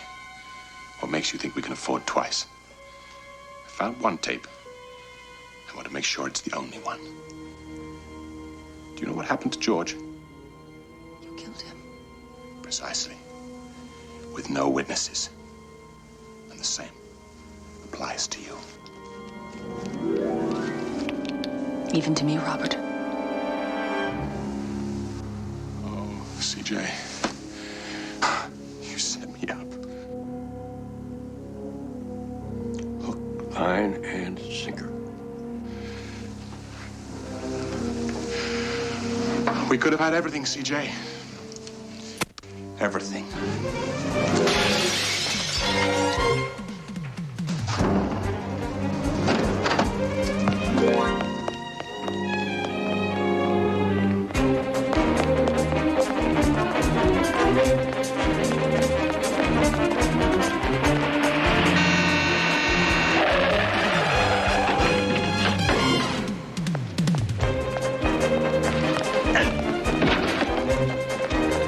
Excuse me.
Famous newscaster confesses murder and kidnapping. Filmed at 11.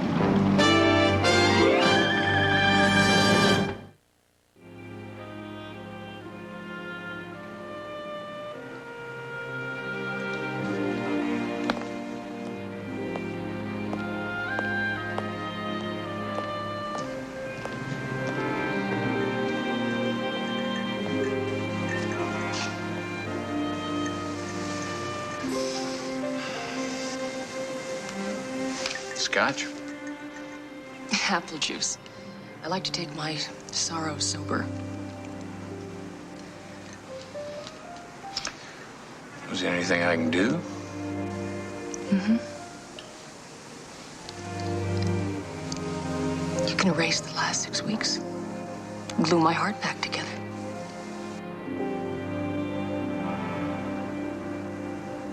Well, I'll tell you what. Would you settle for reservations for 2 at Marcel's? I thought they were booked for weeks in advance. I was persuasive. Oh, you were you? Mm-hmm. Houston. You know what? I don't think they're open tonight. They're closed Mondays and Tuesdays. Oh, boy, I was really persuasive.